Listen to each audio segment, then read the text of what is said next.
Good evening, everybody. I'd like to call this July 6th meeting of Edgefield County Council to order. It is 6:01 p.m. If you all would please rise for the invocation. We've asked Reverend Willie Patton to come to the podium and open us up in a word of prayer. Thank you for being here, sir. Amen. Let us pray. O Lord, our Lord, how excellent is thy name in all the earth, for you have set your glory above the heavens. Out of the mouths of babes and sucklings hast thou ordained strength. Our Father, we come this evening before you as humble as we know how, realizing that we may appear as bad children before a good parent. Lord, we come humbly submitting ourselves, realizing that perhaps we have erred in our ways. And first of all, God, we ask you to forgive us of all of our erring and shortness in our ways. We thank you, God, for this another day's journey, a day that we never seen in all the days of our lives. Pray, our Master, that you would now bless us individually and then bless us collectively. And help us, our Father, to always remember and consider the fact that we are our brother's keepers. So, God, we pray that as we stand before you this evening to invoke your Spirit, Lord, that you would shower us with a fresh blessing from on high. Keep us, God, pulled together, one Christian band in love. All that shall come before us, God, let us be led by your Spirit. For your word declares that a good man's steps are ordered by you. So, God, I pray that you would do what you do it the way that you do it, God. Lead us, guide us, and direct us. God, if you lead us, we will surely be led. If you keep us, God, we will surely be kept. Pray, our Father, that you will bless all that we shall endeavor to do. And we ask these things in Jesus' name. Amen. Amen. Thank you. If you would join me in the pledge, please. Pledge allegiance to the flag of the United States of America and to the republic for which it stands, one nation, under God, indivisible, with liberty and justice for all. Thank you.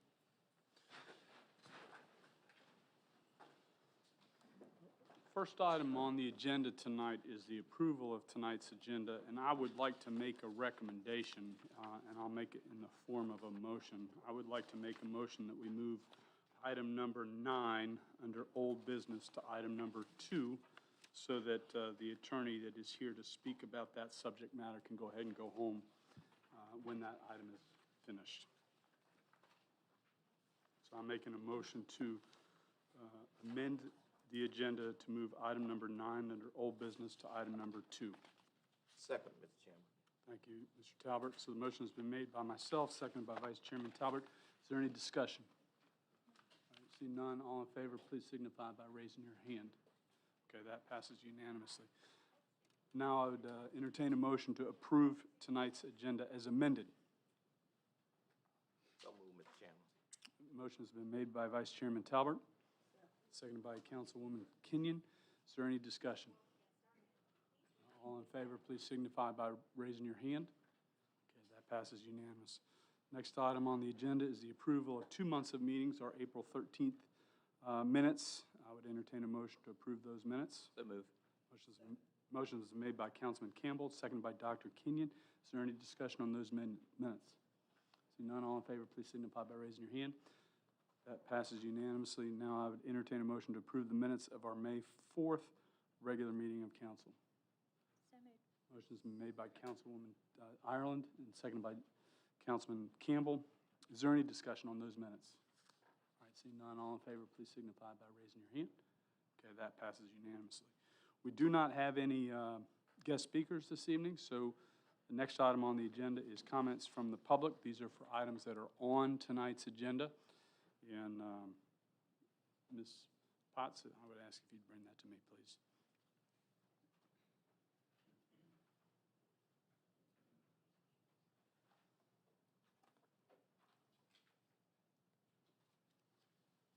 Thank you so much.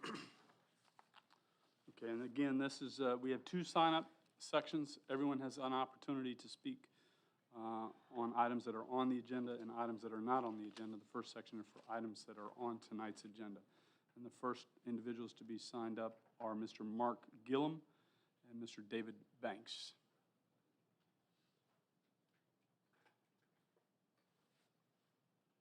being here tonight. It's good coming to Edgefield because I don't have to go to church after the invocation. Last time I was here, it was good too. Thank you for listening to us. I know there's a lot of angst over the possible connection to Williams Road, okay? And we're gonna do away with that and not have any connection, so maybe that'll ease a lot of folks' anxieties on Mr. that. Chairman, may I interrupt? Yeah, go, I know what you're probably going to do, but you Yeah. can go ahead and do it. I was getting ready to do These it. guys are on the agenda. Why not let them speak and they're part of the agenda? Well, I've asked for them to sign up to speak during this section because I believe a lot of individuals are here to speak about the project, Heritage Place, and that's what you're here to speak about. So to clarify, you're here to speak about the Heritage Place development. And I would ask them that we return their time that I just took from them. okay. Okay, so no connection to Williams Road. What we'd like to do is that commercial piece on the front of it. Can you pull it up? Thank you, Taz. The commercial piece at the bottom left corner, we would like to substitute some more housing in that area, okay? And we ask that you give us some flexibility to swap those pieces around a little bit with the detention pond, which is adjacent to it, and those lots to the right of the detention area as well. And swap that around to give us some more homes. And the other thing we would like to do as well is we have an access to the adjoining property that you guys were concerned with. We'd like to be able to carry those townhomes around to that access point there at the top of the plat. Each of you have a, Yeah, absolutely. each of you have the Feel drawing free in to. front of you, that if you can't see very well. Taz, can you go to the top map? There you go. It's a little bit better.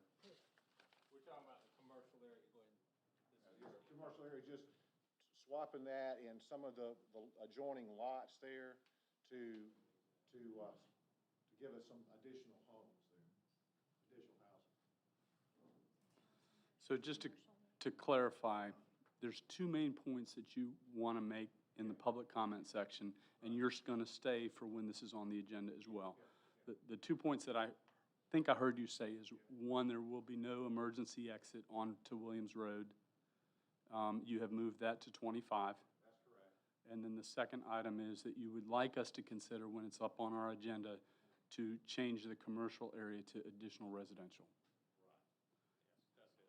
And we'll discuss other items whenever we come. And just to clarify, I had talked to them earlier today about, there's a lot of concern by the citizens. Dr. Kenyon met with them last night concerning the commercial and entrances to it, what kind of commercial might be there. And so they agreed that if council would allow it, they would remove the commercial altogether from the development and instead have a little bit more residential. That way there wouldn't have to be a concern of the residents of any entrance, and it would just be a continuation of residential in that area. And no access to Williams Road at all. Okay. Thank you for speaking, and we'll be returning to this in a little bit. So, and I hope I read this appropriately. The next individual signed up to speak is Mr. Michael Newton, and I would just ask that you come up and state your name and what it is you want to speak about this evening, Mr. Newton. Good evening. Good evening. Good evening. It's so good to see everyone this evening. One of the things that we always have to remember, community is made up of growth and heritage. And I want to applaud the council members, our administrator, our community, as well as the developer for remembering those two things. Williams Road has a deep heritage in this community, and the foresight and the insight of you folks protecting that is greatly appreciated. If you're a member of the Williams family or live on Williams Road, please stand for me. So these people came out on a holiday weekend and met with Dr. Kenyon last night. That's how important it is to them. Y'all can sit down. Appreciate that. And we appreciate your response and your stewardship of our community and the expectation of controlling growth and balancing that with the heritage of our community. And I really want to just give kudos to Dr. Kenyon and Administrator LeDuc, who it was their anniversary weekend as well as a holiday weekend. And they took time out to meet the needs of the community, and we appreciate that. Thank you so much. Yes, sir. Thank you.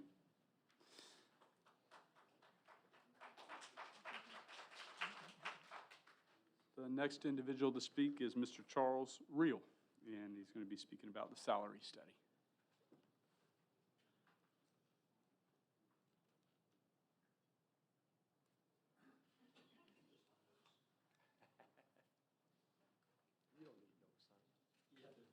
Thank you, Joe. Thank you, sir. These are Cliff Notes. I'm pretty well just gonna read right off of this, so that I don't take too long. I didn't see anything about a salary study till I read it this morning, so this is kind of last minute. As an elected official and department head, and I have been continuously employed by Edgefield County since 1993, I feel that if council is going to vote to seek proposals for job classifications and salary studies, it should be performed countywide.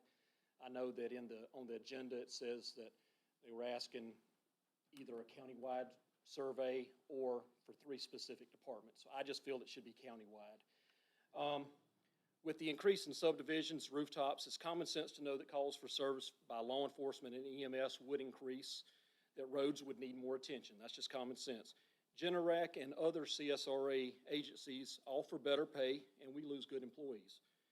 I lost one 3 years ago to Aiken County, and even after I tried to get her to stay and tried to calculate in the cost of gas and mileage and wear and tear on her car, still couldn't keep her because she got paid more in Aiken County. And, you know, we usually don't have turnover in the clerk's office, you know, and I was very surprised that she left, but it was a money matter. Also, most do not consider that the daily work, because of the subdivisions and rooftops, doesn't only increase with law enforcement, EMS, and things like that. It increases with every office that the county has, the assessor's office, auditor, treasurer, probate, magistrate, building and planning, E911, every office. We have long been on the back burner of salary increases. When I started in February of 1993, I remember we would receive a 3% salary increase every July 1st.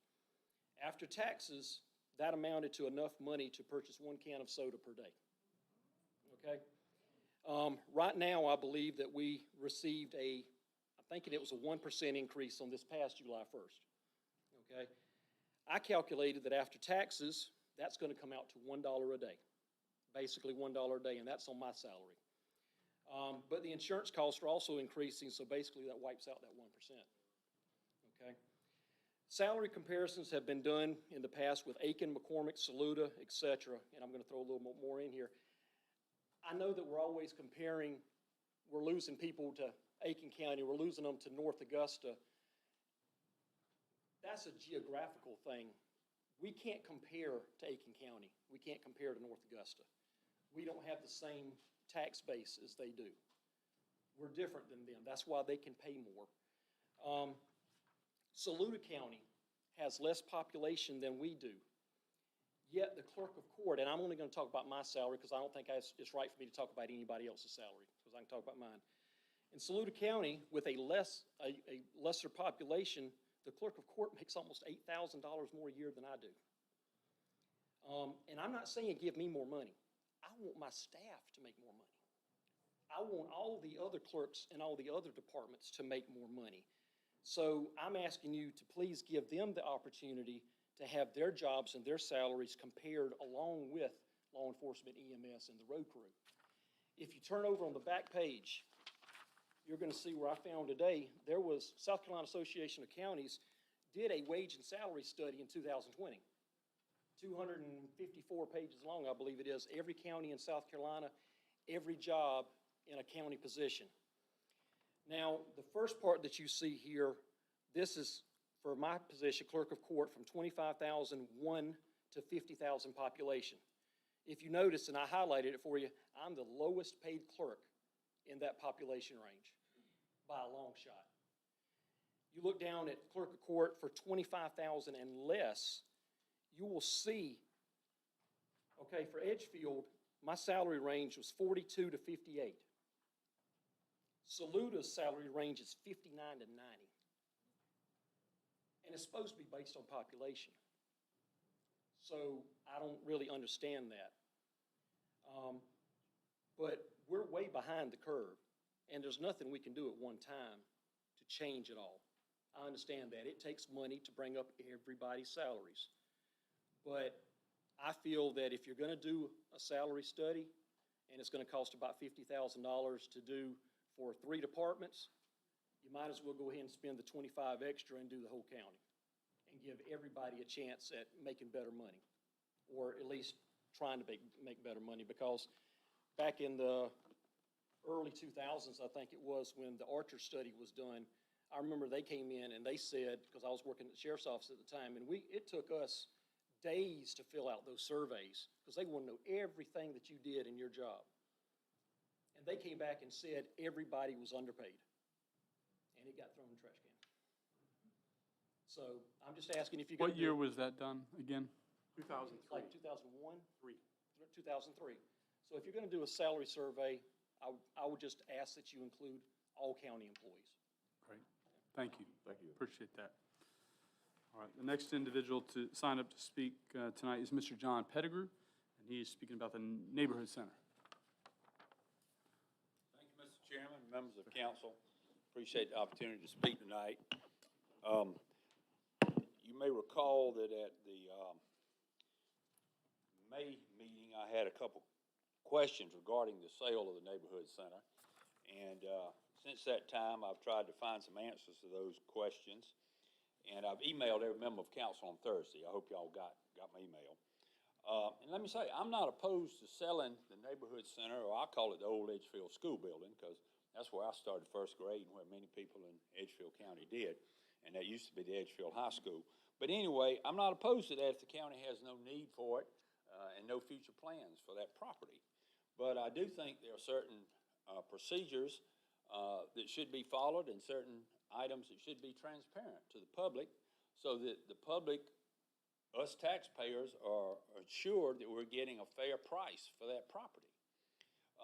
First of all, the agendas for April, May, and July have all stated, and this would, is a public agenda, they have all stated that this property had been advertised for sale for $50,000, okay?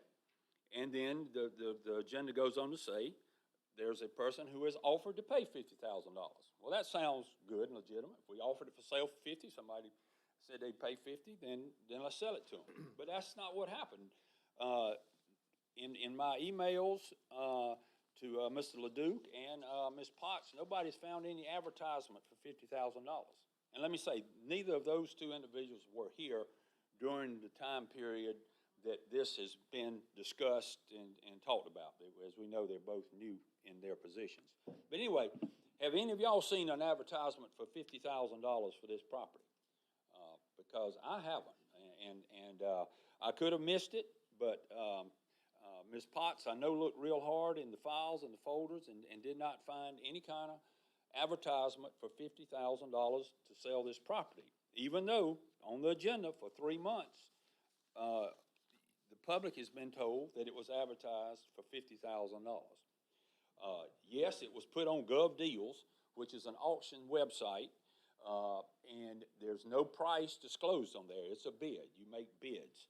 And I looked on GovDeals, in fact, today. It's generally sold, you sell vehicles on there, equipment, whatnot. Search 200 miles of 29824. There were 101 different government entities selling vehicles on there within 200 miles. There were 34 government entities selling furniture and furnishings, 26 selling office equipment and supplies, 0 selling real property and real estate / land. So it's not the place you go to sell real property if you wanted to sell it, and it's not an advertised price. That's my first point. Second point is the county Ordinance, Section 2-391, real property. B, the following rules shall apply to the purchase or sale of real property. The county shall sell, contract to sell, etc., only upon approval of county council. That's the way it should be. Next sentence, at least one appraisal by a certified appraiser shall be obtained.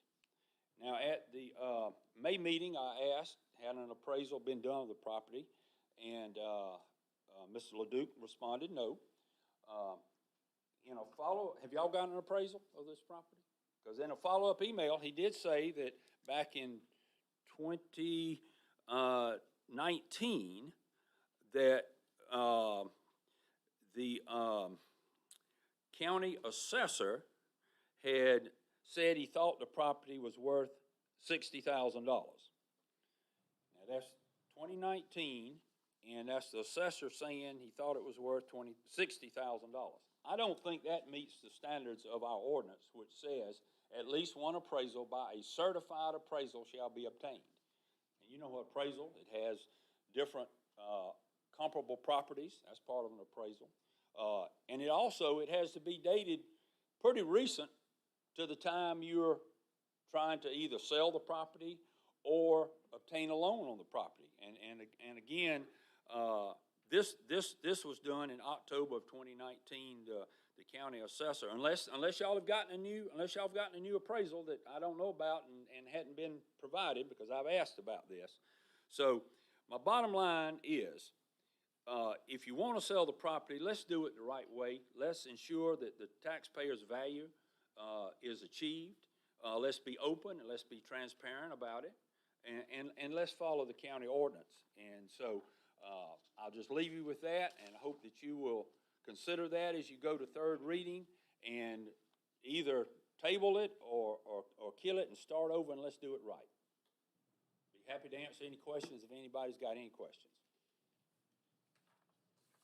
Thank you. Okay? Thank you for your time. Appreciate it. All right. Final individual signed up to speak tonight is Ms. Lynn Anderson, and she's going to speak on the comprehensive plan. Yes, ma'am. Okay. We are 2 years in the making, guys, and I'm happy to see it. Jenny Hvac had wanted to be here tonight. You may recall she was the one who did the point of order for this third reading. Anyway, we're happy to see this. Albert, you and I are not new to this game. We started in 2007 working on the strategic plan. Roger Ledoux, 2012, you attended and even spoke at the Meriwether meeting. Well, it wasn't just Meriwether. There were 150 people there. The same message has been said for years. The citizens have focused on this for years. We've said there are 3 divisions in a group. You have those who want no growth whatsoever. You have those who want all the growth they can get. And you have those who are the majority, who understand that growth has been coming for years. And in that meeting, we expressed what we thought and continue to think. Growth is coming. We want it to be planned, and we want it to be harmonious. We don't want to be Columbia County, and that's what's happening. We are fast approaching that. Our roads cannot handle it. Our people cannot handle it, and it's not what we want. We have people coming here every day, and they're looking for what we enjoy.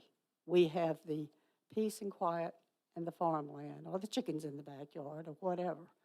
That's what we're looking for, and that's what we want.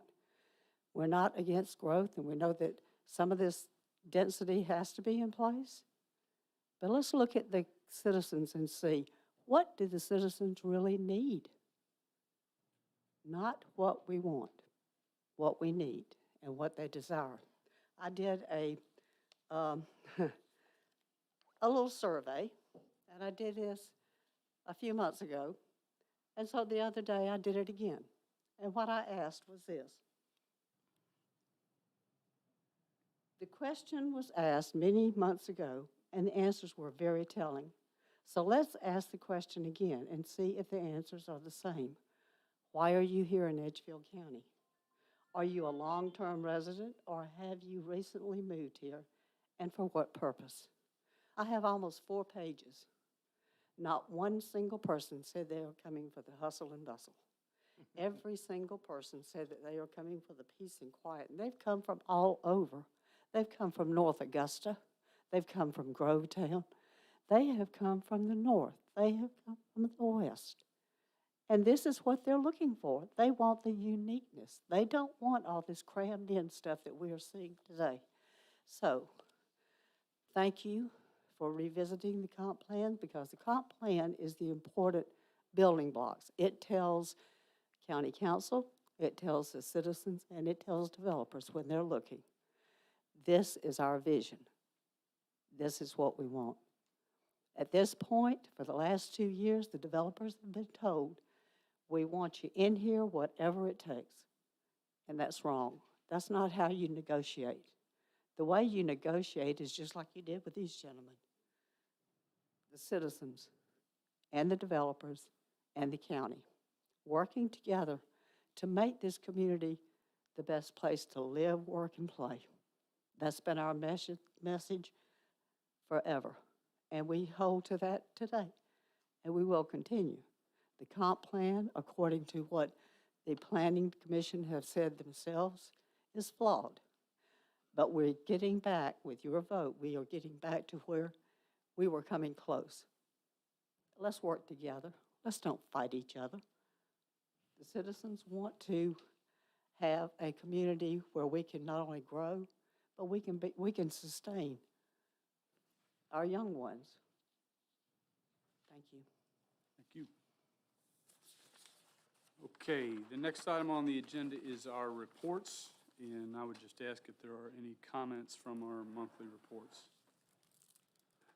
Seeing none, we do not have anything on the consent agenda tonight. The next item on the agenda is a public hearing. It's consideration of approval of public hearing of ordinance number 2021-791, an ordinance to rezone certain previously zoned general agricultural development, GD district, and unzoned property located at 293 Murrah Road to planned development PD, and to include said parcel into the existing Windsor planned development. And I know we have a representative here from Windsor.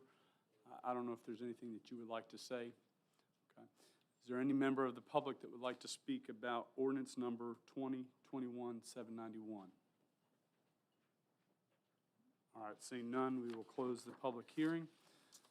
First item under old business is consideration of approval of second reading of ordinance number 2021-791. That's what I just read.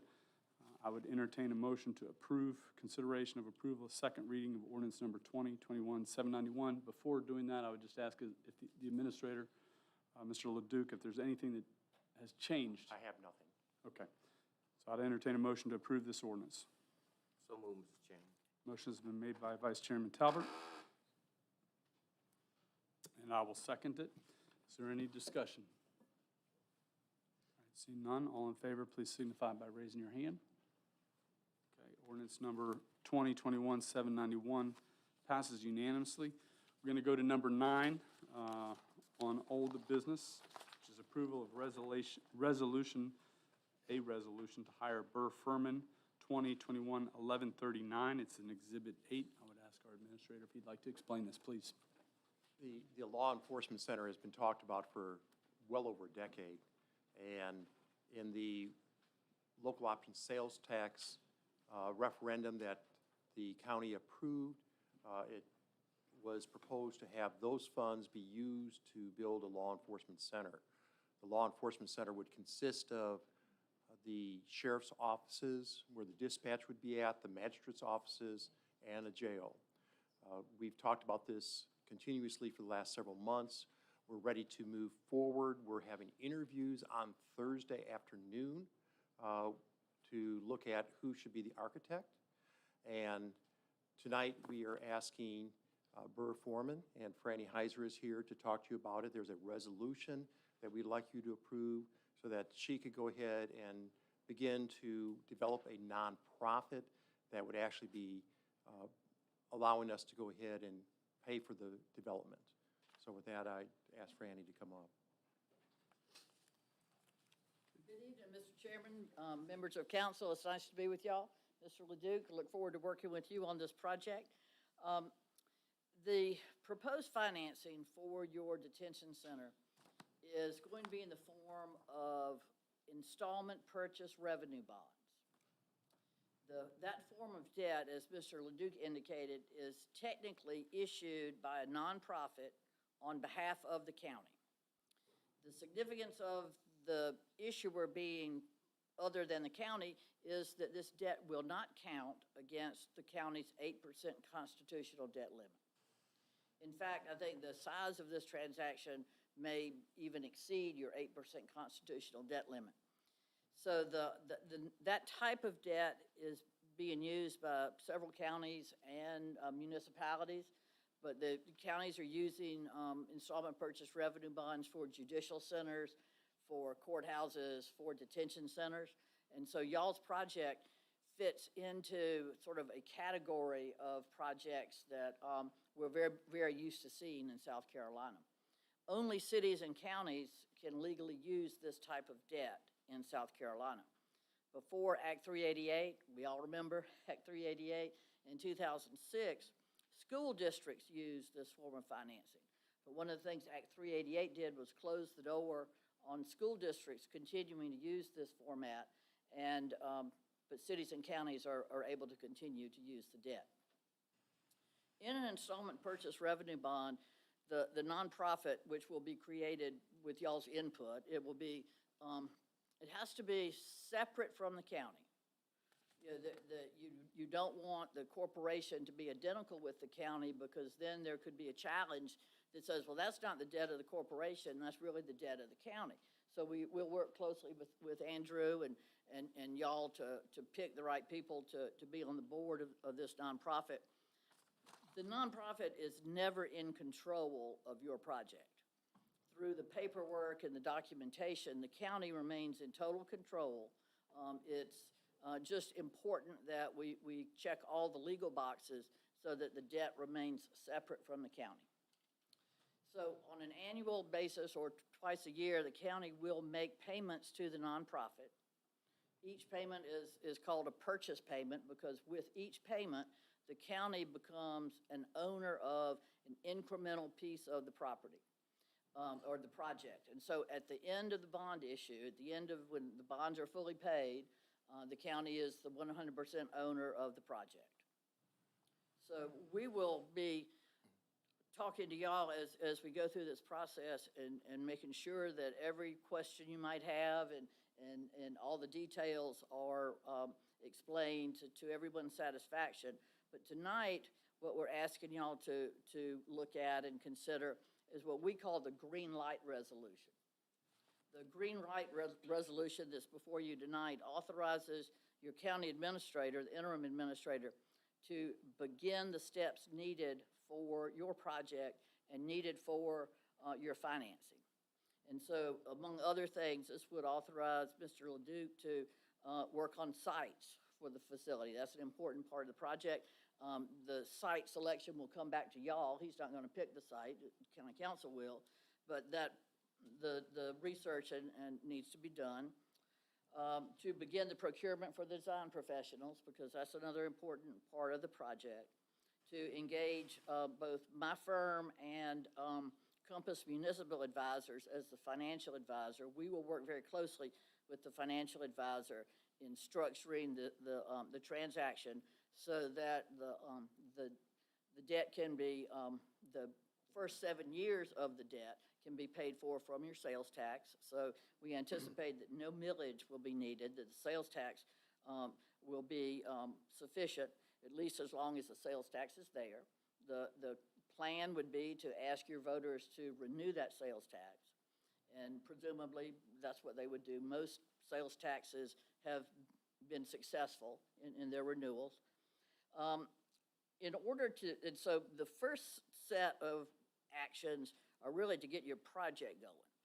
The remainder of the actions are to get the financing ready to go. The financing won't occur until y'all have a site and you have a design and you know exactly what the project is going to be. So, but as soon as y'all are ready for the financing, we will have taken all the steps needed to put that financing in place for y'all. The final thing in the resolution for y'all's consideration tonight, the final aspect of it is what we call a reimbursement language. This is the reimbursement language, which is paragraph number 2 on the second page of the resolution, is required by the Internal Revenue Service, and it allows the county to use its own funds in cash on hand to pay for the startup costs, to have or for example, to purchase the property. So with this reimbursement language in place, any monies advanced by the county will be returned to the county from the bond issue. They will be, quote, reimbursed. And so we wanted to get this in place very quickly so that if there are any expenses that are paid for in the near term, you know that all of those funds will be returned to the county. And I covered a lot of material, I think, and a lot of different concepts, but I'd be glad to answer any questions. And I think just real quick, Franny, before I open it up to questions from council, and there may be some, Roger, is there anything else that you want to add? Just that we are in the process of looking at 2 sites currently. One is across from the federal prison, one's off of Star Road. We're having those 2 sites analyzed right now, and once we come to a consensus on a site, we would be bringing that back to council. So that goes through this part of this process. What she also stated in here gives us the ability, gives the county the ability to not have to go ahead and ask the nonprofit to go out for these bonds immediately. If we decide that the bond market is not where we'd like it to be at from a interest rate, we could go ahead and start borrowing some of our reserve funds through this and pay that reserve funds back once we go ahead and take down that bond. So we have some options in here. This just gets us started so that we could move forward in the process, because we hope to, in August or September at the very latest, be back to council with land and with the architect, and we want the architect to start moving forward, because it's going to take about a year from now before we'd actually be able to break ground on the law enforcement center. So it takes a long period of time, but there's steps, as she stated. I'll just ask if council has any questions for either Franny or our administrator. Just happy to see this moving forward. Thank you, Roger, for getting this ball going and getting us going. And it's a Exciting. long time coming, and it's time. It's exciting. So I would entertain a motion to approve resolution to hire Burr Furman, resolution number 2021-1139. Move. Motion's been made by Councilman Campbell, Second. seconded by Vice Chairman Talbert. Is there any further discussion? See none, all in favor, please signify by raising your hand. Resolution passes unanimously. I want to thank y'all very much. We've enjoyed working with Edgefield County for a number of years and look forward to participating in this project. I hope I only see it from the outside, but it is going to be an exciting project, and thank y'all for letting us work with you. Appreciate it. Thank you. Thank you, Franny. All right, next item on the agenda is consideration of approval of third reading of ordinance number 2021-782, an ordinance authorizing the negotiation, execution, and delivery of an agreement of purchase and sale and the conveyance of certain properties between Edgefield County and John Mccormick and his successors and assigns. And I would ask our administrator if there's anything he would like to add to this. We heard from Mr. Pettigrew, and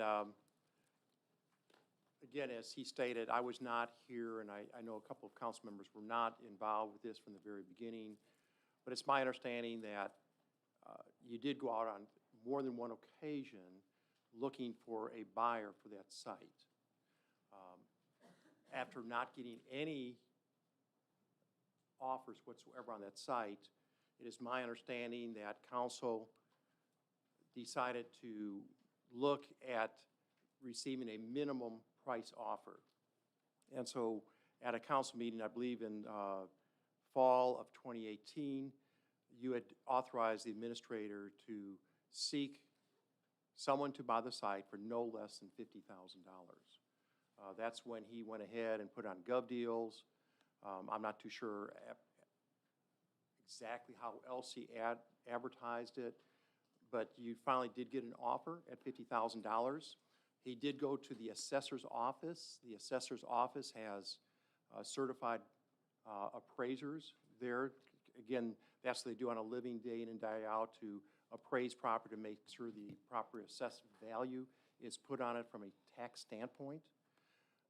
He felt at that time that the expense that you would have, and again, whether it's $500 or $600 or $700, that could be saved by the county by using the assessor's office. It's totally your decision whether you want to go forward with this or not. I feel after looking at all the information that we have what is necessary for the sale. This has been a long process. We could start all over again if you want. I do know that there's been some interest, both by Mr. Pettigrew, has interested in buying the property, and another person. So if that's the case, but we need to go ahead and resolve this one way or the other tonight if at all possible. So we could tell Mr. McCracken that we are selling the property to him, or we're going to go back from the very beginning. So I have one question. Council may have. You told me that, so. How long has the property sat unused? Do we know? Well, when we went ahead and took the building the current treasurer, assessor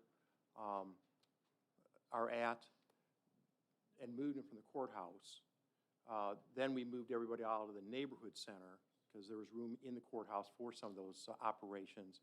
And so probably in about 2017 is when the neighborhood center became vacant. So it's been vacant now for 3 or 4 years. I'd ask council if Tiffany, you have a question? I have a quick question. I'd like to know, our buyer who is currently, how did he find out about it? I did come in late to this, but I do want to know, the one who is wanting to buy it, how did he find out about it? I have not talked to him, so I'm not too sure how he found out. If he found out from a realtor or somewhere else. Any additional questions?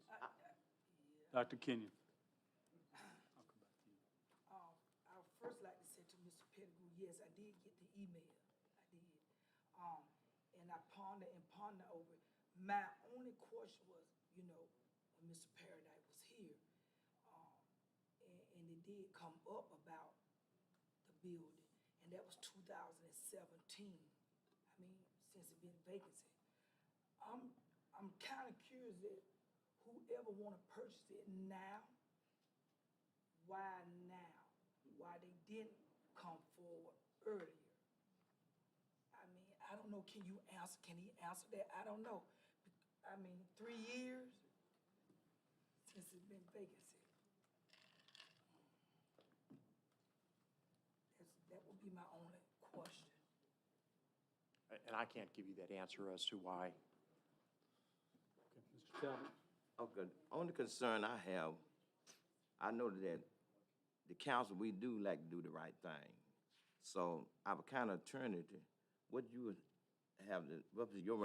recommendation? I reviewed our ordinances and everything. I felt this met the letter of the ordinance. There was appraisal, it had been listed over time and everything, so I think it's met the letter of the ordinance.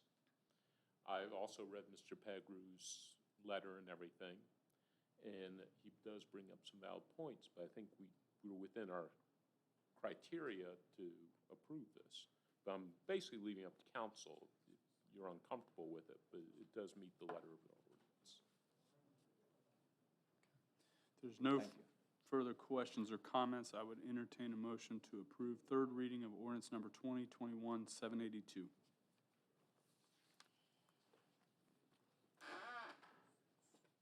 So moved, Mr. Chairman. Motion has been made by Vice Chairman Talbert, and I will second it. Is there any further discussion? See none, all in favor, please signify by raising your hand.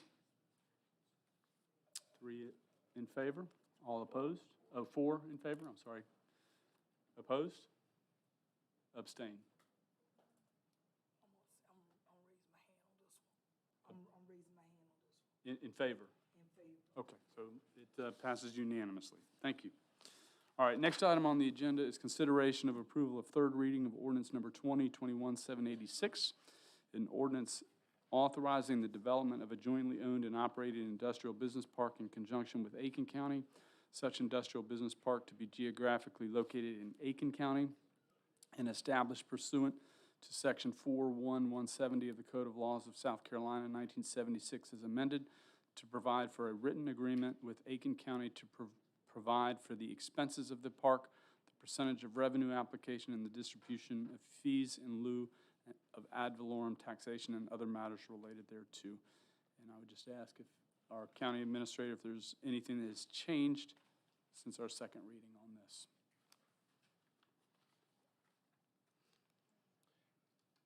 I believe that we skipped an item on the agenda so we could get back to it at a later time, or we could go ahead and cover it, and that's the comprehensive plan. When we moved Burr Foreman forward, Oh, I sure did. I'm sorry. I mean, we could go ahead with the item you were on and then come back to this. That's fine. I apologize. I just missed that. No problem. Thank As you. far as the one you just read, so you don't have to read it again, no, I have no other comments. Just the comment that Project Light, it's mentioned here in the ordinance, but so the audience would all know that this concerns both in Aiken County, Edgefield County, to go ahead and put broadband to all the Aiken Electric Cooperative customers throughout the county. So that's the whole crux of what we're doing here. Okay. And there are 3 of these, so I'm going to go through these 3 and then go Yeah, back. there's altogether 3 companion ordinances. Companion, yeah. Okay.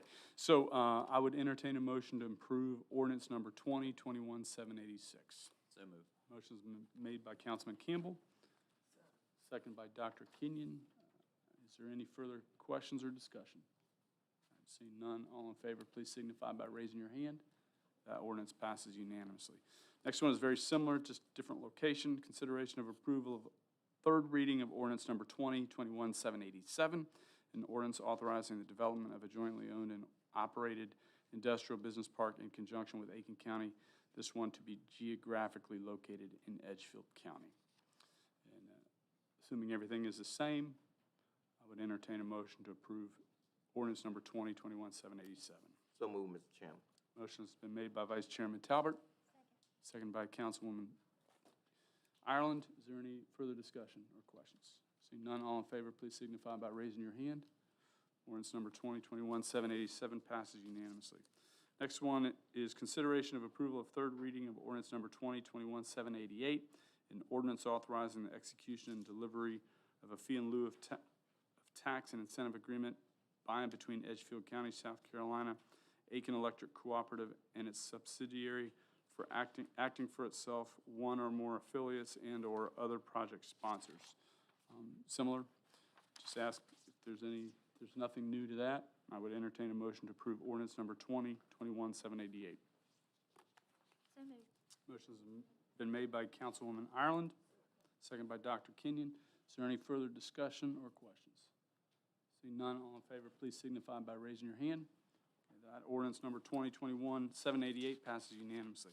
I do apologize, that was my oversight. I will go back to number 2, which is consideration of approval of third reading of ordinance number 2021-785, an ordinance amending the County of Edgefield Comprehensive Land Use and Transportation Plan. This is third reading. I would ask our administrator if anything has changed with this. Well, yes, there's been a lot of things that have changed on it. At the last meeting, Councilman Campbell brought forward the fact that there had been several changes since 2019 on the comprehensive plan. You tabled it the last meeting and asked that you would allow the public to speak if they wanted to. That gave them an opportunity so that we could go back to the original plan. So in the ordinance that you read tonight, it talks about Exhibit A. Exhibit A is the original comprehensive plan that was approved by the Planning Commission, and there's going to be no changes in it if that's the way you approve it tonight. So we're going back to the original, no changes, and Exhibit A is that plan. So that's the change you have for tonight. And I believe that followed Mr. Campbell's item that he brought up at the last meeting. Excellent. So I'd entertain a motion to approve third reading of ordinance number 2021-785. So moved. And I will second it. Is there any further discussion? All right, see none, all in favor, please signify by raising your hand. Okay, ordinance number 2021-785 passes unanimously. Next item on the agenda is number 7, consideration of approval of third reading of ordinance number 2021-789, an ordinance to amend Chapter 24-174 of the Edgefield County Land Ordinance, and this has changed a little bit in the 3 readings, and I just ask our administrator if there's anything new.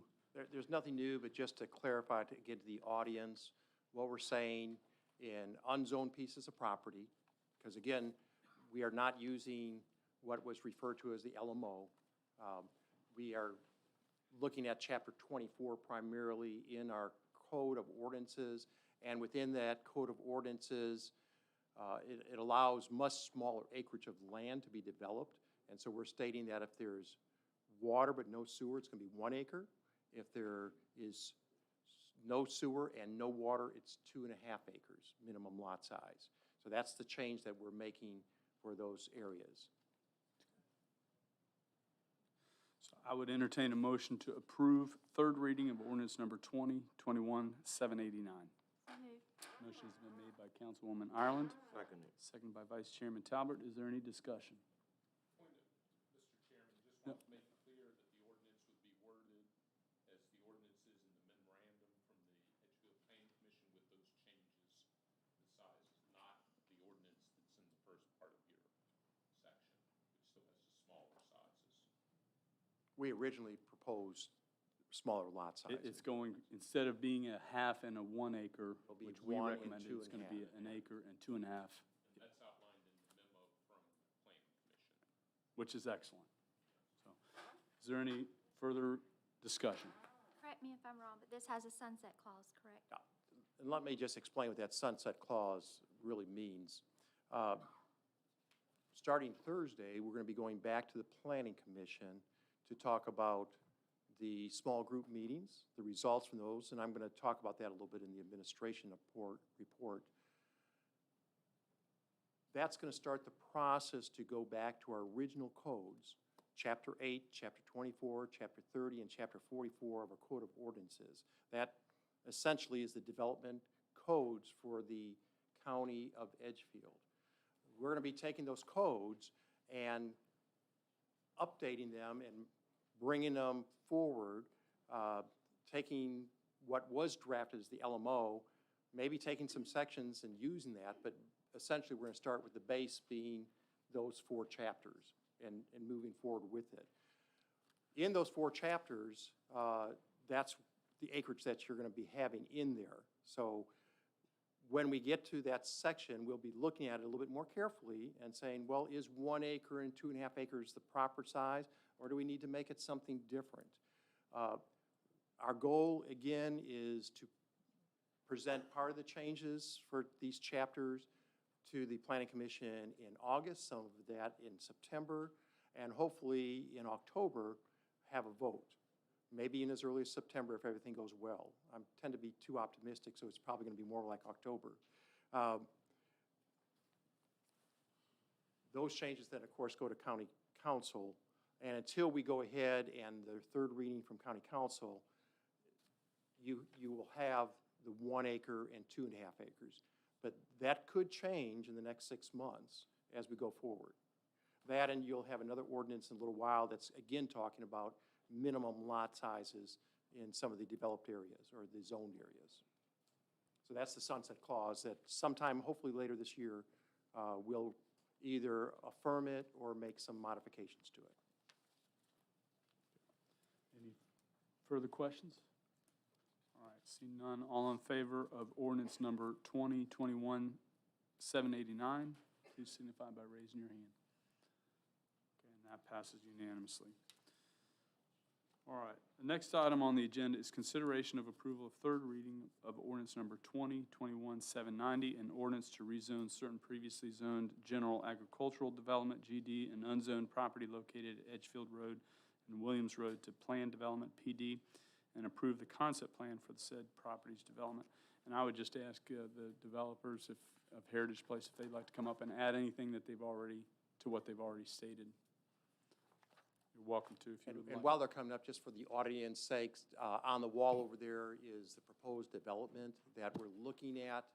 And it was pointed out, they originally had an entrance off of Williams Road for emergency, and in the upper left-hand corner, you can't see it, but there is a sliver of a new road or an entrance road for emergency access from 25.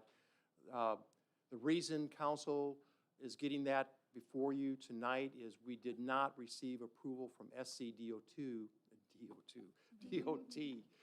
till about mid-morning is when they finally approved that. And the item concerning the commercial, again, the reason that's not changed is because that was the conversation we had with the developers this afternoon after hearing from the Williams family last night and concerns about potential entrances from Williams into a commercial site. So again, after hearing their concerns and council's concerns, this is what PDs are about. It's negotiation between council and the developer to get it to meet the needs of the citizens of Edgefield County. While, as Linda Anderson said, we know we're going to have development, it's how it's going to develop and how do we work with one another to get the right development. Not saying this is perfect, but it's, you know, it's what we have. The other thing that I just want to mention is currently this property is unzoned. The developer, if there was not a moratorium, could go in there and could develop anything he wanted to in there in that unzoned area. And so by us working with him, he is using a clustering effect on the housing to move it all towards US 25, leaving, as you see in the very back area, that green, that is open space. That's about 19 acres of that property that'll be open space. Council may want to consider tonight, we had talked at length about conservation easements.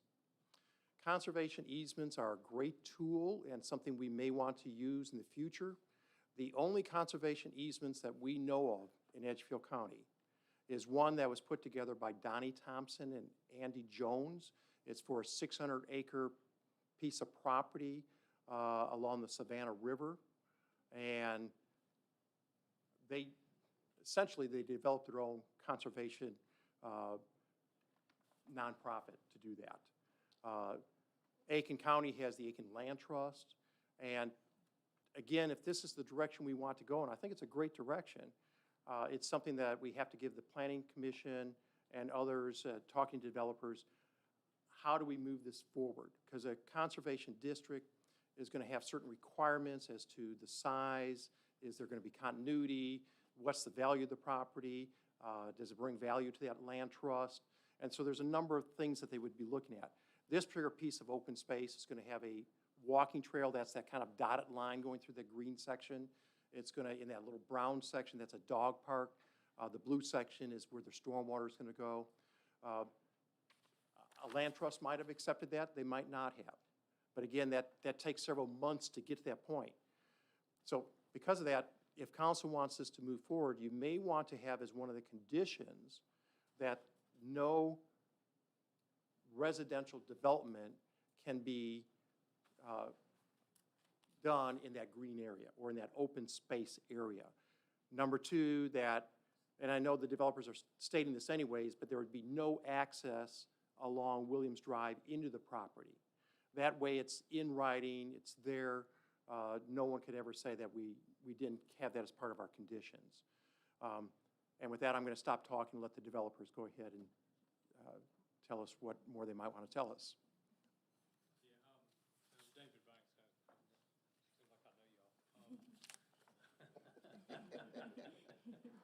y'all. I did want to point out, I sent everyone an email, but I did want to point out, we did make some changes to the plan.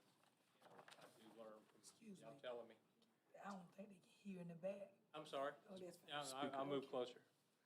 As Rogers mentioned, we did move the emergency access, and I did talk to DOT, and they said that was fine. And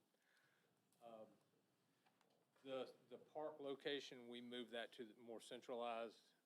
Dr. Kennan asked us to look at doing that, and that kind of seemed to make sense. We also, as part of that, it's going to be built during the first phase, so it'll be other than that.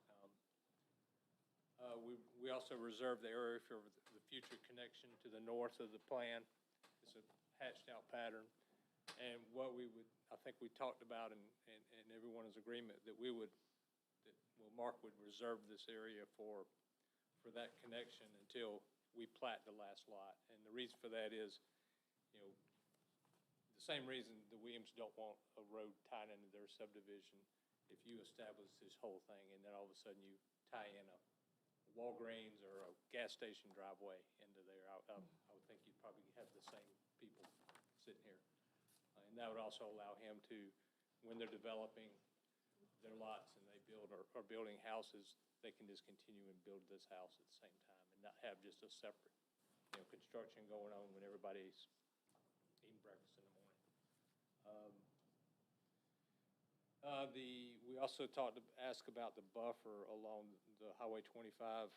Right now, we have it, well, the plan is, and is what we will do is the first lots that are closest to 25, there'll be a 70-foot distance between the back of the property lines and the right-of-way.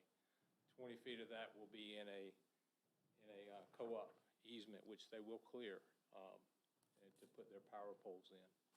So there will be a 50-foot area that will be maintained as green space. We would hope to be able to leave what's there, and with staff's recommendation during the construction to supplement that vegetation, to get the screening we want. Mark also said, and he mentioned this to me, that they'll have a 6-foot fence along the back property lines of the townhomes. So there'll be that added buffer between the two. I think that's all I had as far as the changes to the plans. So, Mark. Excuse me, and that will be a 6-feet buffer. No, it's a 50-foot buffer width-wise with the existing planting. I think there's pine trees is pretty thick in there. We'll leave that. The good part about this property in that area is really flat, so we won't be doing a lot of construction outside of the building areas. It'll be kind of centralized, so we'll be able to save some green areas. And that's along Highway 25, Edgefield Road. Okay.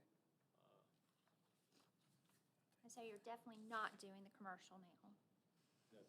Okay. Well, Are you just asking for? Mark made that decision because Roger said it would be good at this time to go ahead and we just do some extra residential in that area by moving around the detention pond and commercial and some of those lots to the right of the proposed detention pond.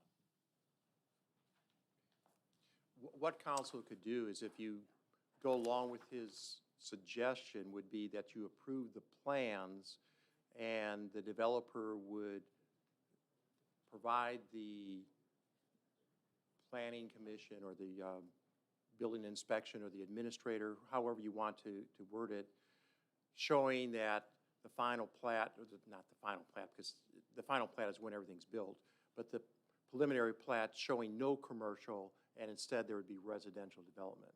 So I think you prefer, and this is kind of what I gathered in talking to the Williams folks and Dr. Kenyon, is that they would prefer, number one, they don't want an entrance into that commercial. So without that entrance, it diminishes the commercial property from a value standpoint. So it'd be better for the developer to have more residential. So again, you'd be saying that you were in agreement to eliminate the commercial and put more residential property instead, in place of it. Just to clarify, the primary reason for that node, which I consider an intersection, a node, not having any commercial, is we don't want any ingress or egress onto Williams Road. That is correct. Okay. They would not allow an ingress. Again, just like we have a highway access management plan saying driveways have to be a certain distance apart, where you see the entrance at the very lower end of it, if you had an entrance into and out of the commercial property, that would be in violation of the distance between driveways. So it eliminates the ability to get into that commercial site by not having access off of Williams. That's right. Yeah, the access would have to be internal. Would have to come from the road. And from a commercial standpoint, because I do that, it would be you could do some commercial, but it would not be what they would. David, please talk in the microphone. It would not be a convenience store, would not go there. It would be very ineffective to get in and out. So, understood. And how many more residential lots do you think? Probably just one or two, or what are you thinking there? On the single family, what we were looking at, and I just sketched it up. I mean, I'm Right. not, No. I looked at probably getting 4 more single families through that. One thing that Mark has been talking was, we talked about earlier, was that we're losing a lot of value in taking this commercial out. I mean, it's just land values, just throwing it out. And to do that, we would like to extend the townhomes a little bit further north, maybe put in a couple more units in there. But it would be between the existing townhomes and the open cut that we're leaving. We're kind of still keeping them separated, but not quite what we were before, since we've moved the park too. So it's kind of that access road to the left would be townhomes, and to the right would be the single family. I think I added, it's about 10 or 12 townhomes and 4 single families, but we would get rid of the entire 1.2 acres of, Any other questions? So, I think, so in the greenery, I just want to clarify now, there will be no houses in the greenery in the back. no ma'am. Okay. Do I get some kind of documentation on that? Well, that's the approved plan. I mean, we will revise the plan with what we discussed today, and that will become the approved plan. So then it'll be up to staff to make sure that we follow it. Okay. But this won't go into a conservatory at this point, because we don't have one established to take it. Right. You would just be placing a condition on your approval stating that there would be no residential construction in the open space area, which was the intent anyways, but you're putting that as a condition just so it clarifies it for yourself and for the residents in that area. But 10 years down the road, another developer could come in and say, they could ask for approval to build more houses, correct? Without it being in a conservatory. If that happened, it would have to go before the county council, and Lord help them if they change that. Just asking all the questions. Any further questions? I want to just say thank y'all. Thank you to Jackie for working so hard with the citizens. Thank you to the citizens for being so adaptable and, stating your case, but being willing to work and negotiate. I appreciate that. And thank you guys for all the hard work. And Roger, for what you did as well. Thank y'all across the board. We appreciate it. Thank you.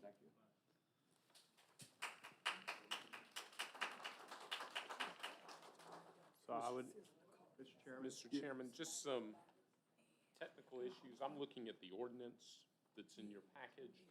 First, Exhibits A and B. I want to make clear that Exhibit A would be the memorandum that is attached to the ordinance.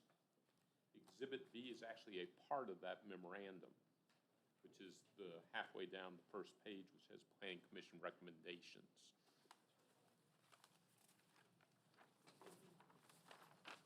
So I make that clear what you're approving at this stage of the game, and then we'll talk about amendments in just a minute.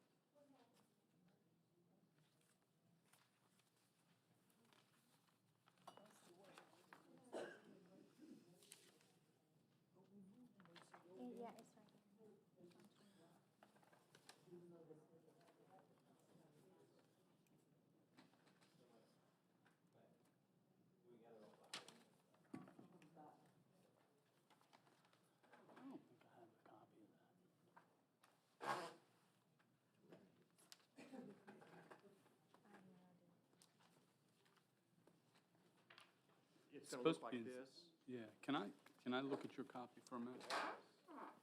So I'm going to recommend is first a motion on this, and then the amendments that you.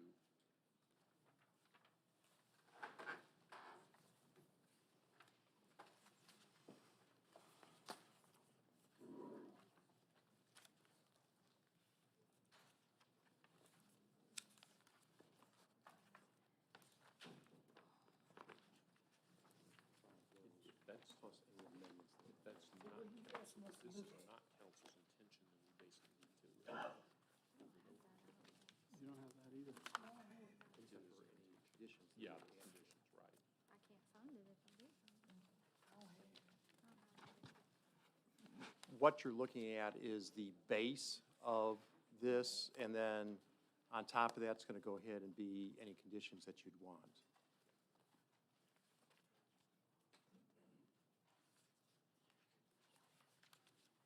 Do you have this memo?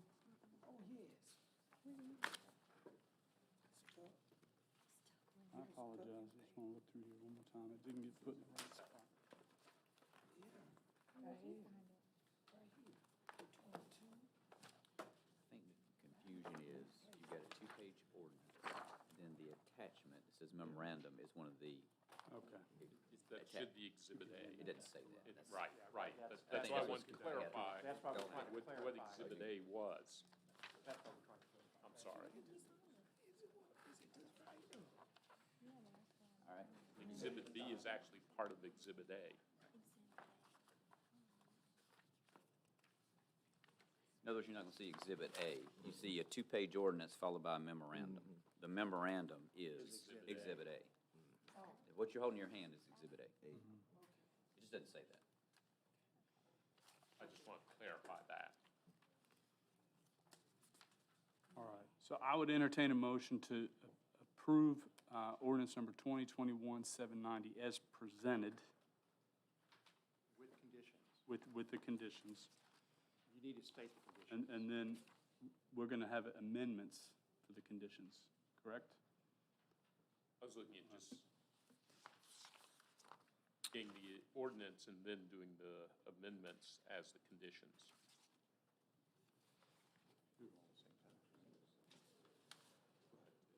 This is what's been All right, well, presented. I'll try and word this to the best of my ability. I make a motion to approve ordinance number 2021-790 with the conditions as stated.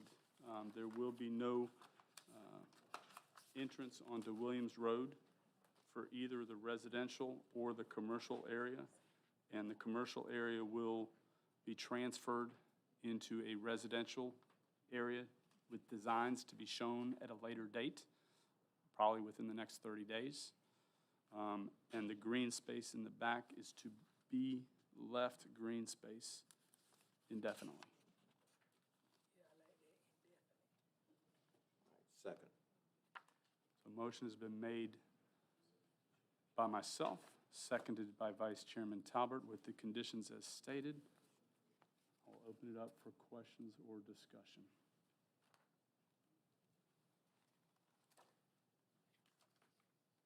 There is no further discussion. I would enter, all in favor as read, please raise your hand. Okay, that passes unanimously. So thank you very much. Thank you for your patience.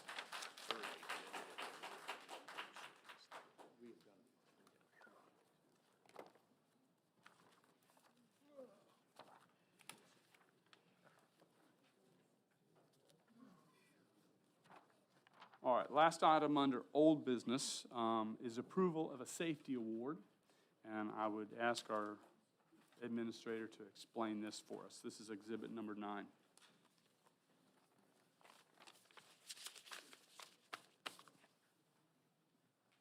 Okay. Sorry, I was catching up with you there. At the last meeting, we talked about the fact that the county, just less than 10 years ago, was ranked number 31 safest county in South Carolina. That'd be fine if we had a couple hundred counties, but we don't. We have 45 counties, and we have now moved to number 8. So we have made a major improvement. You base the amount that you pay for your workers' compensation insurance on a factor. It's called a modified factor. The average county would be 1. A county that is not as safe would be higher than 1. A county that would be safer would be less than 1.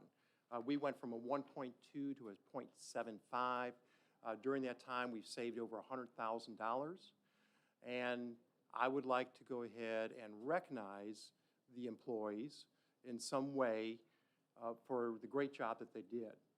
And so we asked the safety committee. So back in 2011, we formed a safety committee made up of representatives from all the various departments. And they gathered together a couple of weeks ago, and they threw out a number of suggestions as to what would be the best safety award to be recognized by the employees. And so they came up with one that had a number of small items in it. Some of the things I had never heard of before, like a telephone buddy. Well, that's a thing that kind of pops out of the back of your telephone that you could hold on to. That's a telephone buddy. They actually called it a 3-in-1 buddy. This also has a tumbler, a flashlight, a little bit of cooler, a tote bag, and it's going to be about $4,000 plus shipping and handling for that. But more importantly, as important as this, and to me it's probably even more important, is we'd like to have a luncheon for all the employees, where we could actually, I was going to say shake hands, but we don't do that as much anymore, maybe fist pump one as they came through, but thank them for a job well done. And serving that luncheon, I'd like to have as many council members there, if you were available, to be able to serve the employees. I'll be right there in line with you.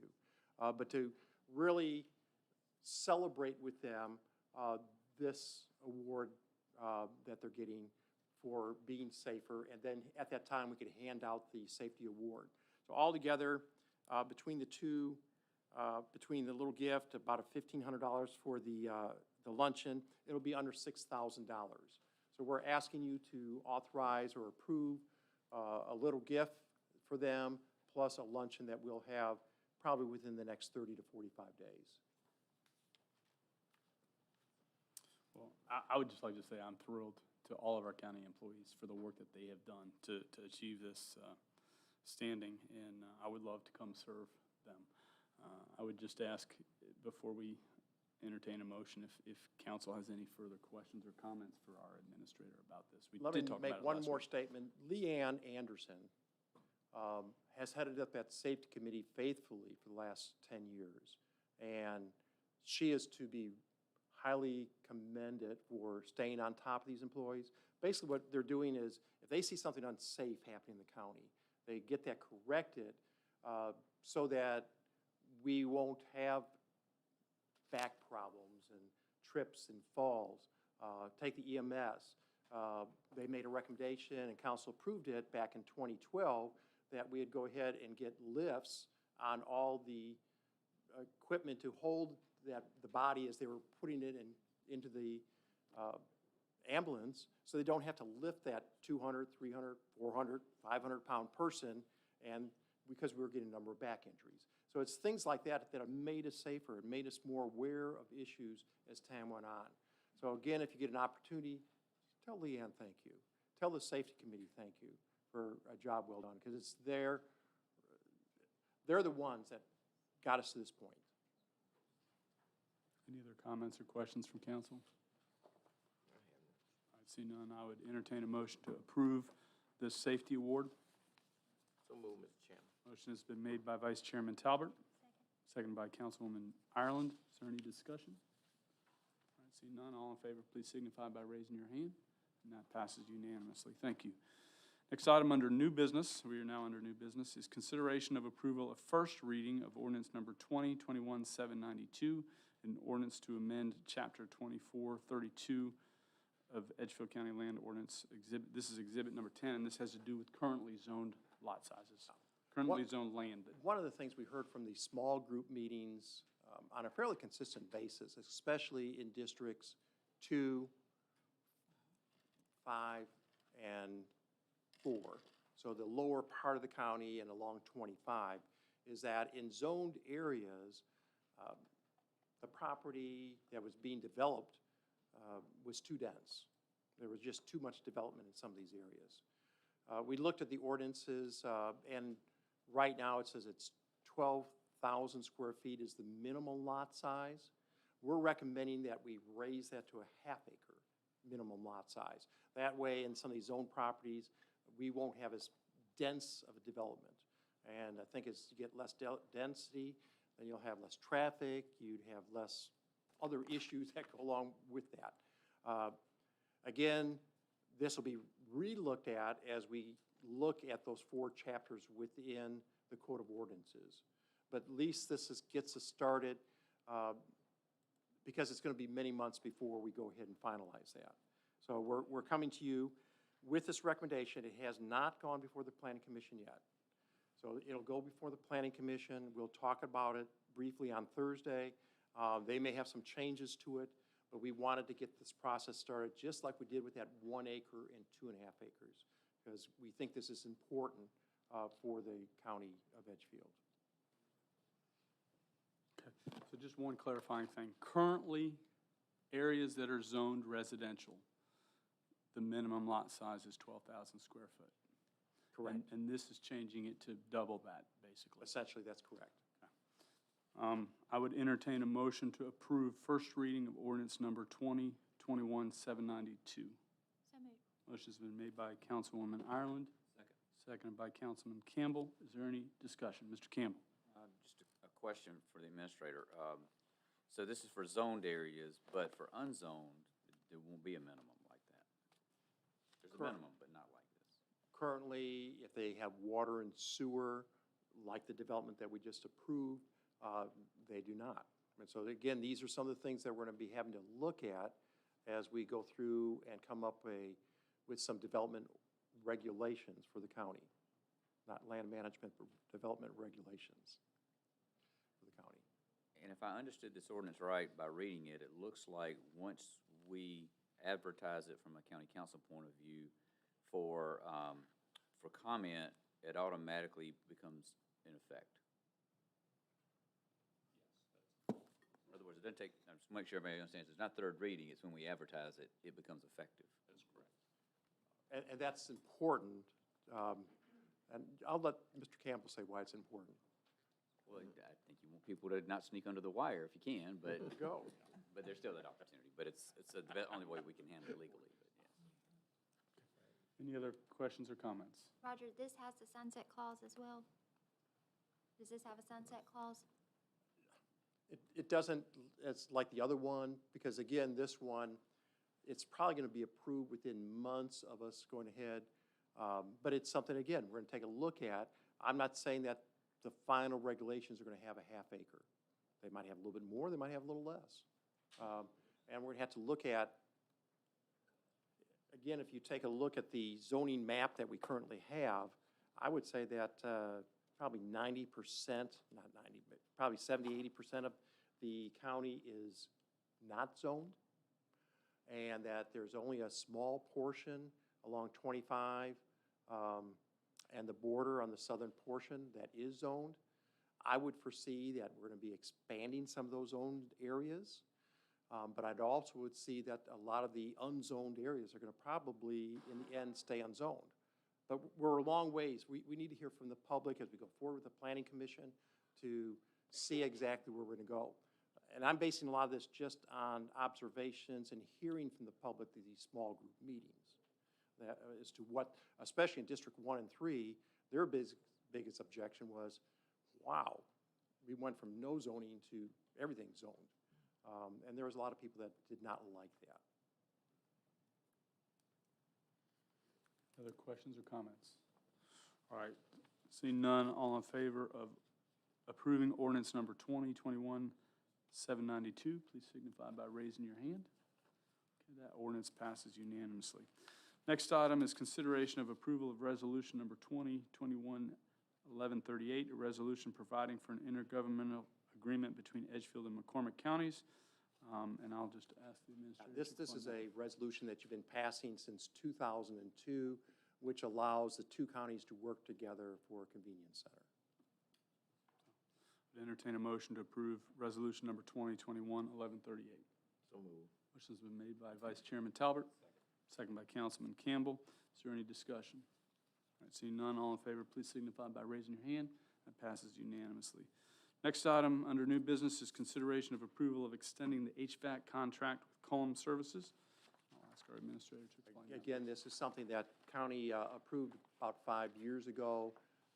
We have another couple years left, so we just want to extend that contract, and we bring that before you for doing that. Okay. I would entertain a motion to approve extending the HVAC contract with Cullum Services. So moved. Motion's been made by Councilwoman Ireland and seconded by Dr. Kenyon. Is there any discussion? Seeing none, all in favor, please signify by raising your hand. That resolution, extending that approves unanimously.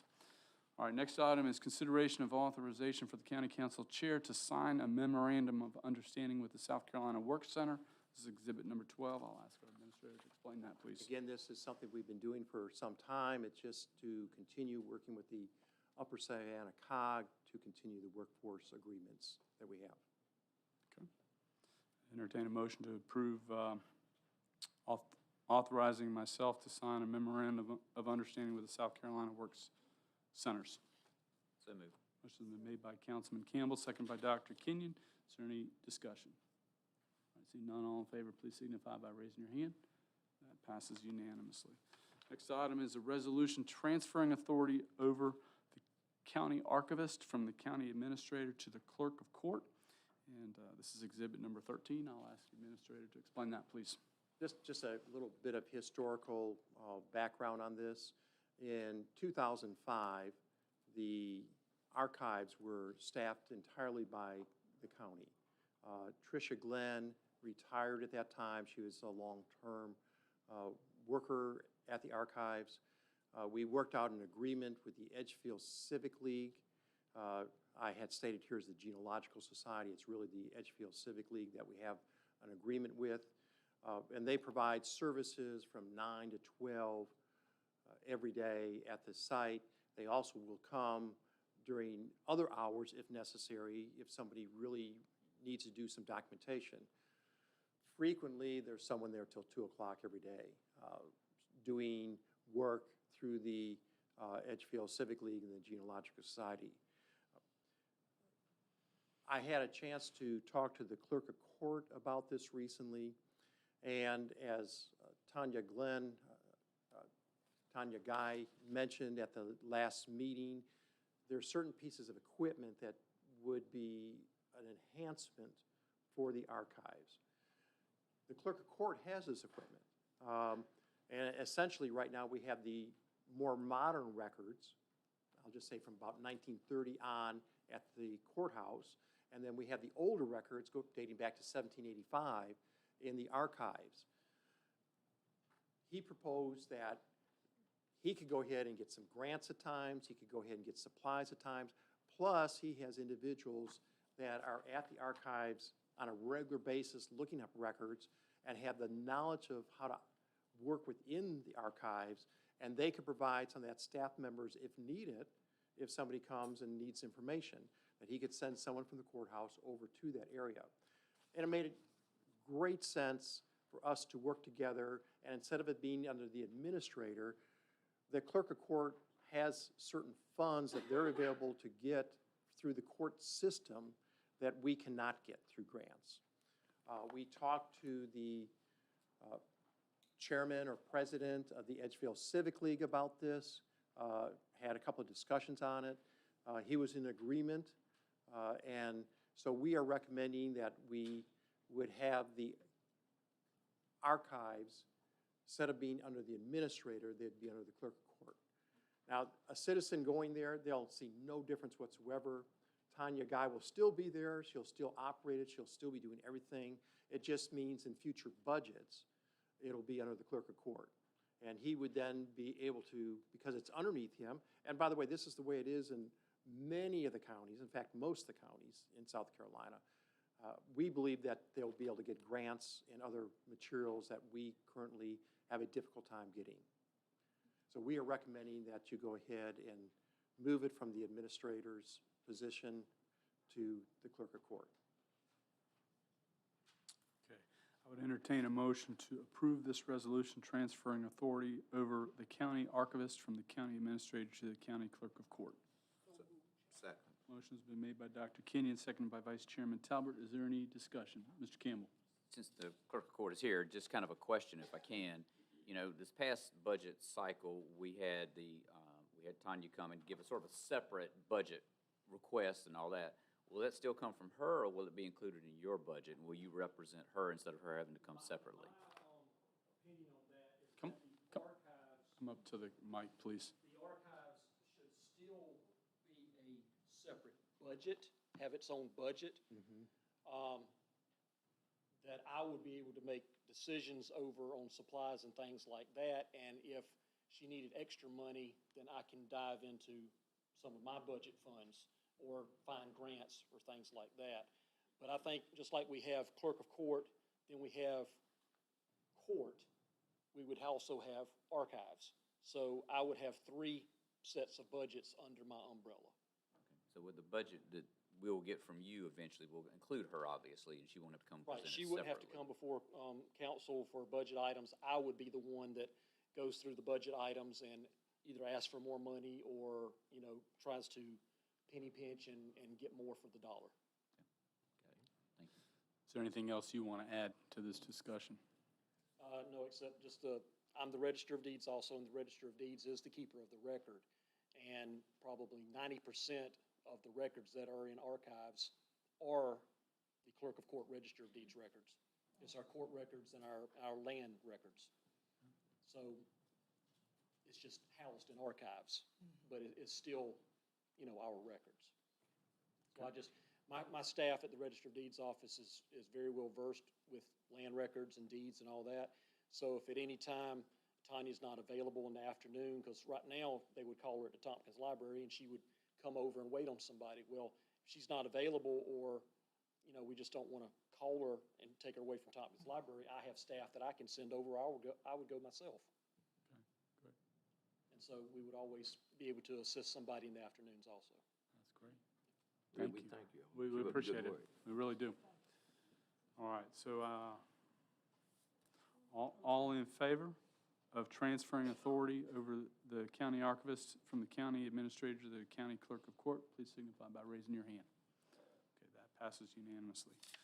Next item on the agenda, new business, is donating 2 sheriff patrol cars to Strom Thurmond Automotive Class. This is exhibit number 14. We spoke about this last month. I'll ask the administrator to please explain. It's something we talked about at the last meeting. We are providing a number of new vehicles to the sheriff's office through a leasing program through Enterprise. So it's now time to get rid of some of these old vehicles. We have already contracted with someone to go ahead and take the vehicles that were inoperable, that had very little value, to go ahead and literally crush them. Then there's a number of vehicles that have some additional value, and we're ready to sell them. The Strom Thurmond High School has come to county council, or actually to the sheriff's department, and asked, would it be permissible to have a couple of those vehicles that the students could then work on? We looked at them. There's one that's 22 years old, and the other one, a very new one that's only 17 years old, that we would like to go ahead and donate to them that they could use. The value could be as high as $1,000 each, but I would doubt that you could even get $1,000 for them. So we are recommending 2 vehicles. One is a 1999 Chevrolet Tahoe. The number is 153573, and a 2004 Ford Crown Vic, number 119016, and that we would donate those to Strom Thurmond High School. I would entertain a motion to approve donating these 2 patrol cars listed to the Strom Thurmond Automotive Class. So moved. Motion's been made by Councilwoman Ireland and seconded by Dr. Kenyon. Is there any discussion? All right, seeing none, all in favor, please signify by raising your hand. Okay, that passes unanimously. Next item under new business, second to last, is but still very, very important, is the approval to extend our interim administrator's employment agreement. If you all remember, we did do a 90-day agreement with Mr. Leduc, and we are very grateful that you are here. This is exhibit number 15. This is just to extend it for another 3 months if he is willing, and I'm hopeful that he's willing. Depending on the day. So there's nothing else to add to that, is there? I would entertain a motion to approve to extend the interim administrator's employment agreement for 90 days. So moved. Motion is made by Councilwoman Ireland, seconded by Vice Chairman Talbert. Mr. Campbell. Under discussion, I assume that so I know it's the same pay rate as before, so nothing has changed. I thought about raising it up. I want to make sure people knew. And the other thing I want to point out under discussion is, some people get to come in contact with an interim administrator, but many don't. You just see him here or perhaps read about it in the paper or whatever. And this is the third time that Mr. Leduc has been here. And each time, I just want people to know that he provides not only the leadership that we need in our departments, he really does. And trust me, if we could hire him, we'd twist his arm. But he's not hireable, he says, only on the interim basis because he has too many other jobs as administrator other places. But I wanted people to know that if you listen to him tonight, how many times did you hear him say, here's what we need to do? He didn't say, here's what you need to do. Here's what we need to do. And that is a way of somebody telling you they're a part of you. And as an interim administrator, he is the team. He's a part of the team. He's not an outsider saying, you need to do this, and you need to do that, and you should do this. So I think that's telling. And the other part, and this is what you don't see, but the 5 of us do, he saves the county more money than we spend on paying him. You'd be surprised at the things he finds that saves us money. So I'm just wanted to say, there are no reasons you wouldn't want to extend this forever if you could. But 90 days, if that's what he'll accept, then we would certainly should do that. Second thought, I will raise my pay. Any other comments? All right, seeing none, all in favor, please signify by raising your hand. And that passes unanimously. Thank you. Last item under new business is approval to seek proposals for a job classification and salary survey. And I will ask our administrator to explain this.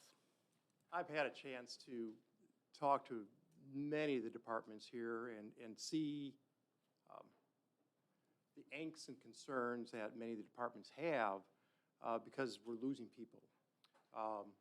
I see when Generac's advertising for $16 an hour starting pay for a person that basically is just turning some bolts onto the machine, to a place that I went by the other day. It's called Zeus Industries in Aiken. That's starting people off at over $20 an hour. And then I look at Bridgestone Firestone.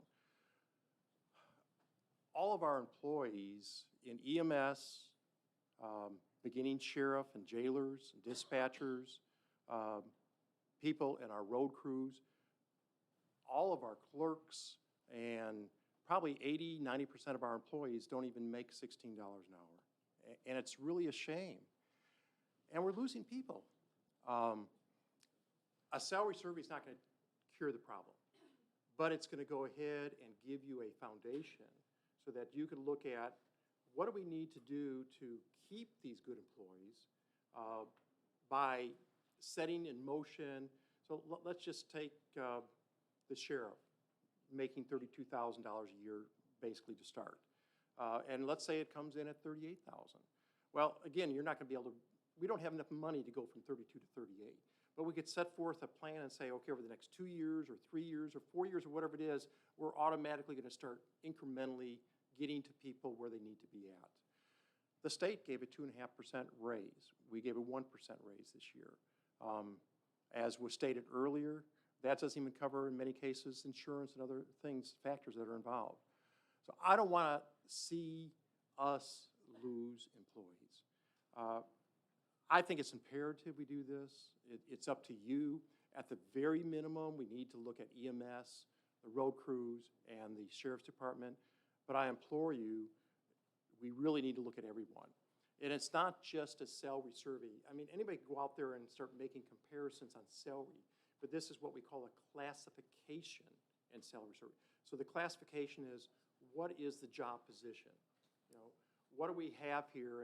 And so let's just take the county administrator. It'd be looking at all the duties they have, all their assignments. We're getting ready to hire someone, and one of the questions that we have all had is, what really should we be paying that person to get a qualified, good administrator that'll last for an extended period of time?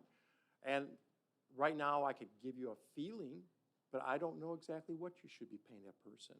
And so that classification would look at what job duties you would expect out of that person, and then that could match you up with the salary in the future. Now, how do we pay for this? So I've even looked at where can we get some money over this, for this. In this year's budget, we did not put aside, well, we did put aside $500,000 for the industrial park. That was going to extend the road and to go ahead and to build a new sign. We found a way to eliminate a large portion, if not all, the road expense. And so instead of $500,000, it looks like we'll only spend $225,000. So that's saving you $275,000. The legislators looked at all the counties in the state from 2010 to 2020 as to what population growth there was. And there's a number of rural counties like us that are just not growing. We're at the cusp of growth. And you know, this growth is going to come, and that's why there's such concern by the citizens as to how do we work to make sure it's done properly. But we grew 1.1% from 2010 to 2020. You know, it's a very small percentage. So they said that all these small counties that didn't grow like some of the larger counties, we were going to put some money aside. So they put $300,000 minimum for Edgefield County to receive, over and above what we were anticipating. So we got that money also that could pay for the salary survey and classification study. So very seldom do I implore, but I implore you tonight to go ahead and to approve that. I think we might have comments, but I'll just start by asking for a motion to approve to seek proposals for a job classification and salary survey. So move, Mr. Chairman. And I will second it. So the motion has been made by Vice Chairman Talbert. I second it. I'm going to open it up for discussion or comments. Question? Mr. Campbell. Just a question. Yes, sir. Is the motion for the full salary survey? My motion would be for the full salary survey. Yes, sir. And this is not hiring the firm.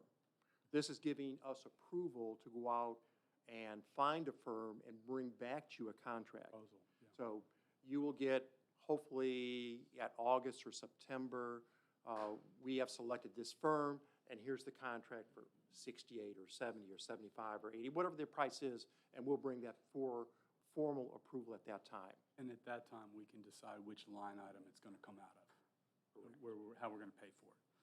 So, any other comments? Ms. Ireland? Yeah, I just have one quick comment. And Sonny noted when he spoke earlier that, you know, we've done this before and it went in the trash. And that was your words. And so I just want to be clear that if we go forward, and I am in full support of doing this, I don't want it to go in the trash. I don't want to just do this survey and then just look at it and toss it aside. If we're going to do this, then we need to be prepared to act on it. Absolutely. And so I want to, that being my understanding by supporting this and moving forward, that I anticipate after this study, we see some changes in some salaries. So I'm just saying, you know, if I'm going to support throwing this money toward this cause, which I think it's good, but we better be ready to follow up with it later. So just want to put that out there. And I would second that. And the only other comment that I would make is just as a council in the last 3 years, we have raised salaries. 3 years ago in the budget, we raised it $1,000 per employee, and we chose to do that as opposed to a percentage, because those at the lower end of the pay scale would get the largest bump. And then the next fiscal year, we raised everybody another $1,000 with the exception of sworn officers in the sheriff's office, and they got a $2,000 increase. And then this year, unfortunately, because of COVID, we did a percentage. But we need to do this. It's a long-term plan, and I do not believe this council has any intention for it to be placed on a shelf. So, any other comments? All right, with that, all in favor, please signify by raising your hand. Okay, that passes unanimously. I thank you. The last item on the agenda before executive session is comments from the public. Do we have anybody that has signed up to speak about items that are not on the agenda?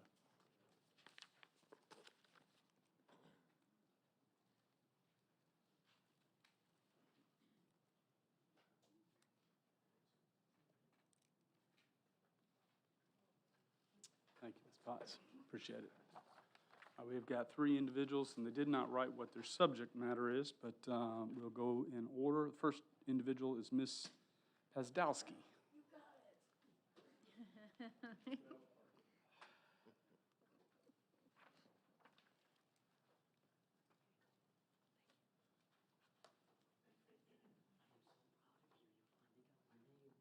earplugs.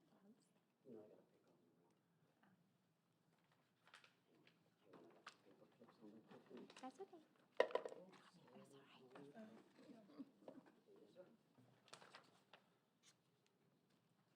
All right, thank you. Oh, thank you, thank you.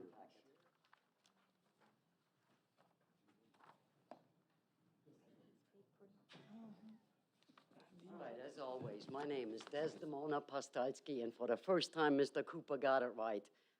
Awesome, thank you. You're welcome. I am speaking again on the LMO, and what I'm going to bring up might not be pleasant for you folks tonight, but so be it. We have just finished celebrating Independence Day in America, independence from tyranny in any form.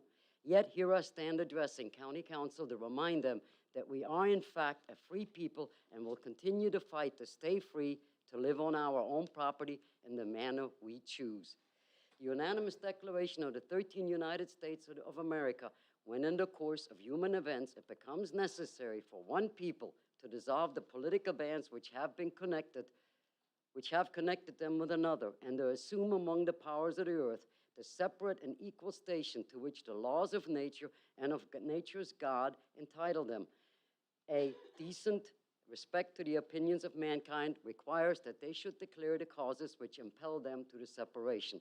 We hold these truths to be self-evident, that all men are created equal, that they are endowed by their Creator, God, with certain unalienable rights, that among these are life, liberty, and the pursuit of happiness, that to secure these rights, governments are instituted among men, deriving their just powers from the consent of the governed, that whenever any form of government becomes destructive to these ends, it is the right of the people to alter or to abolish it and to institute new government, laying its foundation on such principles and organizing powers in such form as to them shall seem most likely to affect their safety and happiness. Prudence, indeed, will dictate the government's long-established should not be changed for light and transient causes, and accordingly, all experience has shown that mankind are more disposed to suffer, while evils are sufferable, than to right themselves by abolishing the forms to which they are accustomed. By when a long train of abuses and usurpations, pursuing invariably the same object, evinces a design to reduce them under absolute despotism, it is their right, it is their duty to throw off such government and to provide new guards for their future security. Private property is one of the cornerstones of a society. Edgefield County must cease all attempts to take these away from citizens and make every effort to safeguard the legal and moral desires of its voters, period. Some may argue that these principles, skip that part, these principles apply even more so today as governments in the U.S. are in fact usurping powers not granted to them by the citizens at this time, the citizens of Edgefield County. Since the proposal of the LMO in this county, the citizens have stated clearly that they do not want this ordinance since it in fact destroys private property rights. Along with that is the fact that the LMO is not even required by law. Yet, Mr. Dean Campbell stated at the last council meeting that the LMO is here to stay. No, sir, it is not here to stay. You, the county council, have zero right to force this on the citizens of Edgefield County. And I am standing before you tonight to make it unequivocally clear that we will fight this LMO every step of the way. No more small group meetings to divide us. No more discussion by the Planning Commission to alter it. It is not required by law. We, the citizens and taxpayers of this county, are telling you to dispose of the LMO in all of its forms. We also warn you that the comp plan is not a way to sneak in any aspects of the LMO, That is not its function. Further, we demand that county council cease its efforts to push development on the county. Yes, you may be discussing lot sizes now, but even that would not have happened except for those citizens, such as Linda Anderson, such as Rhonda, such as Megan, such as everyone else who has been involved from the beginning, for those citizens who have been attending the meetings and speaking out. No longer will you sit up there and ignore us. We, the citizens of Edgefield County, will not relent. You represent us. You work for us. Without our tax dollars, you would not be sitting up there attempting to rule us. Your responsibility is to govern, not rule. Get rid of this LMO and be careful that you do your utmost to represent us. Listen to what the people tell you and, in fact, act in favor of the citizens. Absolutely, we say no to the LMO in any form. However, I do commend you. Tonight I saw some nice cooperation. I saw some beautiful things being done with the comp plan, so I do commend you for that. However, the LMO, as it stands, is not valid, and don't bother altering it because it's not going to work. Thank you. Thank you. Okay, the next individual signed up to speak is Mr. Pazdowski. Okay. And I hope, and then the final individual signed up to speak is Mr. Tim Smith.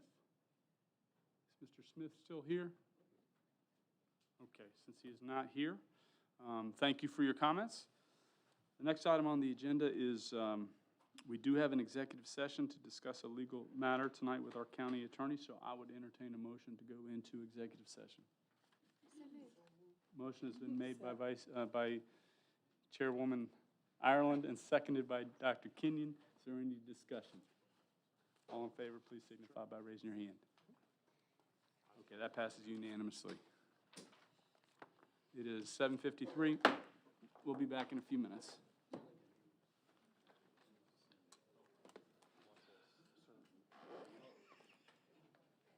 Hey, how you doing? I'll be happy to speak. Absolutely. I don't know how long, but absolutely be happy to speak. All right, what's your name? Mr. Chris. All right, Chris, nice to meet you. So if there's water available, domestic water, not well water, but domestic water, water from Edgefield County Water and Sewer Authority, then they can have a 1 acre piece of property. But if there's no water and no sewer, minimum size property is 2.5 acres. And this is in the future, so if somebody wants to build in the future, they're gonna have a larger size lot. Okay. Be blessed.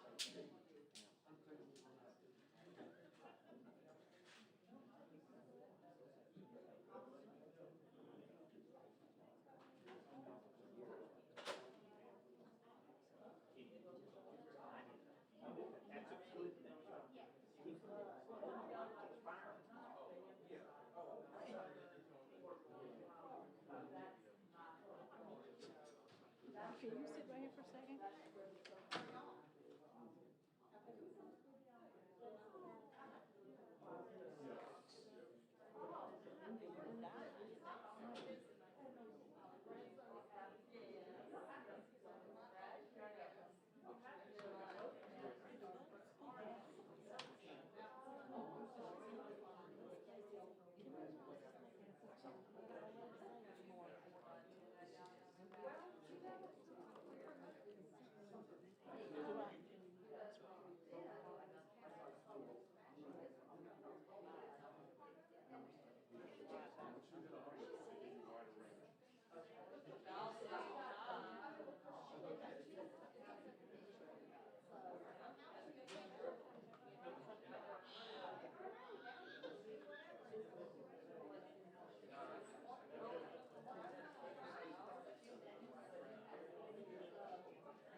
Good night. Take care. Good to see you.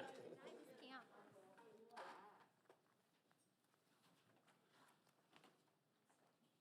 Okay, it is 8:20. I will entertain a motion to come out of executive session. So move, Mr. Chairman. Motion's been made by Vice Chairman Talbert, seconded by Councilman Campbell. Based on our discussion, I would entertain a motion for the items that we discussed. Mr. Chairman, I make a motion to authorize our attorney and administrator to spend up to $25,000 to settle a potential legal issue with an Edgefield County constituent.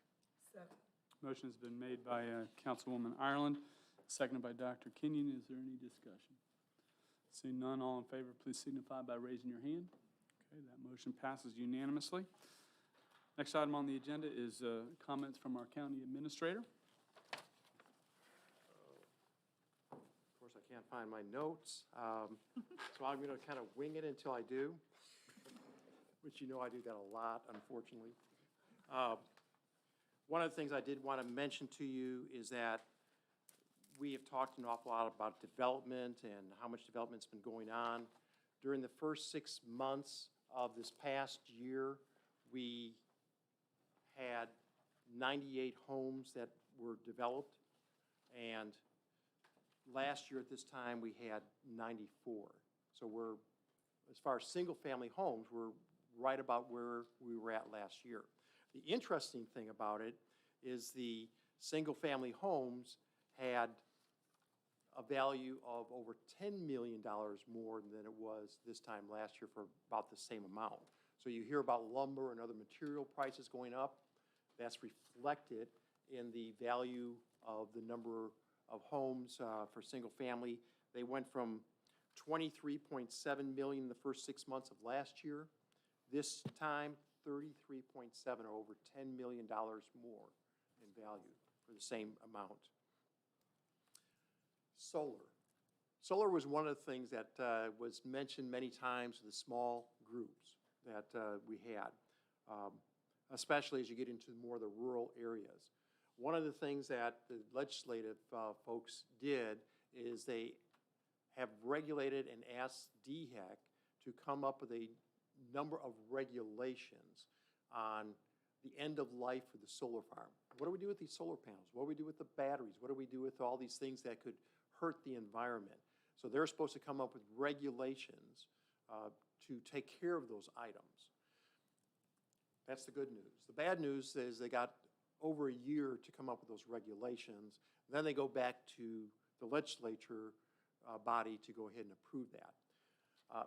So as we go ahead forward with making changes to our development regulations, primarily, I think it's in the latter part of Chapter 24, it might be in 30, we have 7 items right now for solar farms. And I believe we need to look at adding to that and looking at it, how do we protect the surrounding areas? Solar's not a bad thing. I don't mind solar. In fact, I think that's a great thing to have. It's just finding the right areas for the solar farms to go into that's compatible and will allow the wildlife and other environmental things to be protected. So maybe you'd have to have wildlife corridors going through the solar farm. Instead of 500 acres all being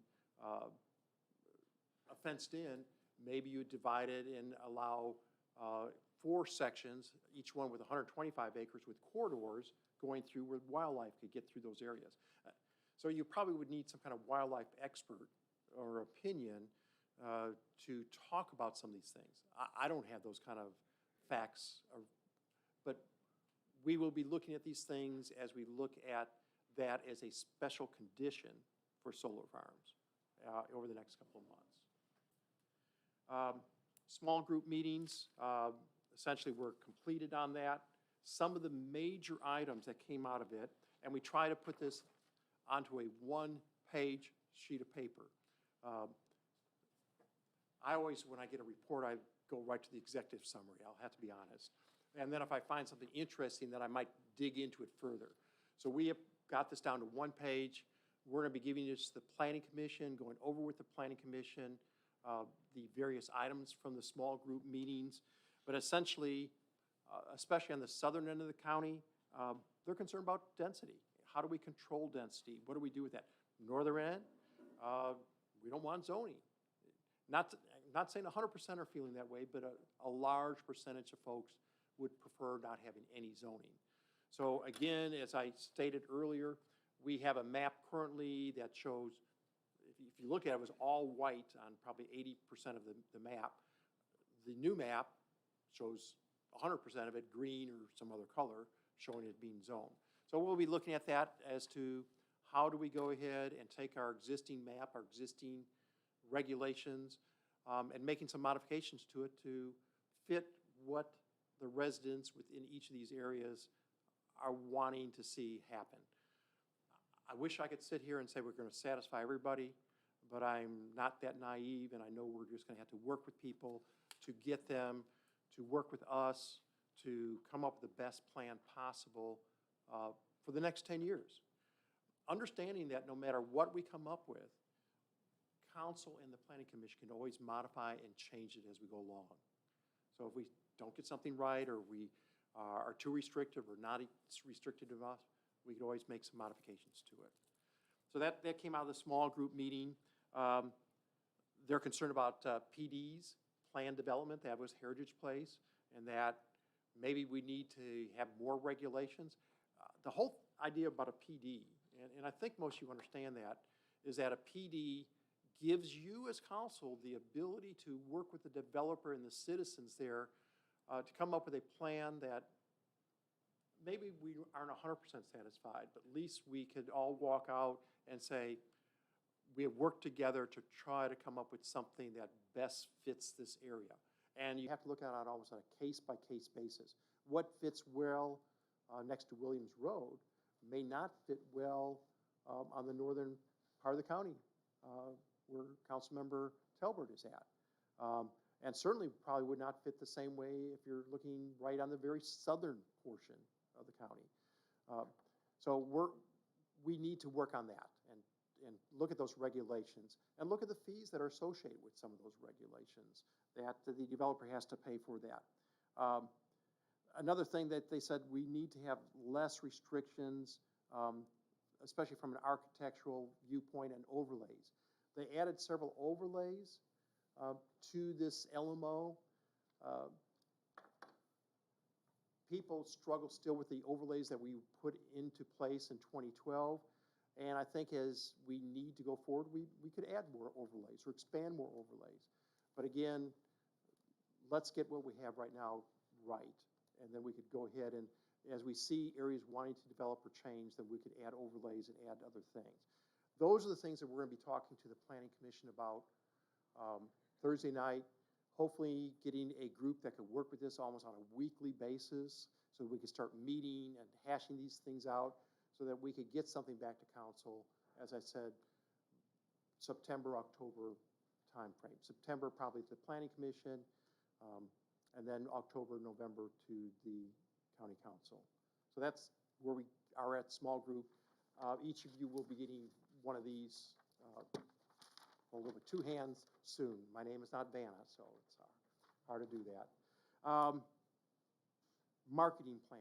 Back in May, you approved $50,000 to do a marketing plan for what we call incentive zones around Trenton, Edgefield, and Johnston.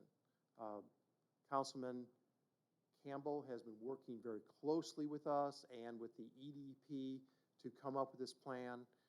And we finally have settled on a plan of action. We are going to be hiring through EDP. So EDP is where we're going to funnel the money. But we work with them, and we're going to be hiring a firm called Retail Strategies. Retail Strategies is a marketing firm that works in the Southeast, but also has clients in other areas of the country. They will actually develop the marketing plan. They will go ahead and market it for us. They go to trade shows in other areas. They'll come up with boards and other displays that we could use. And then they'll also help us with the social media marketing end of it.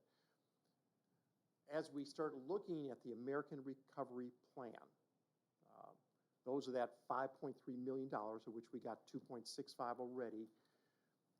Part of the component, one of the major parts of the component, is the business aspect, possibly helping out some of the local businesses that are suffering.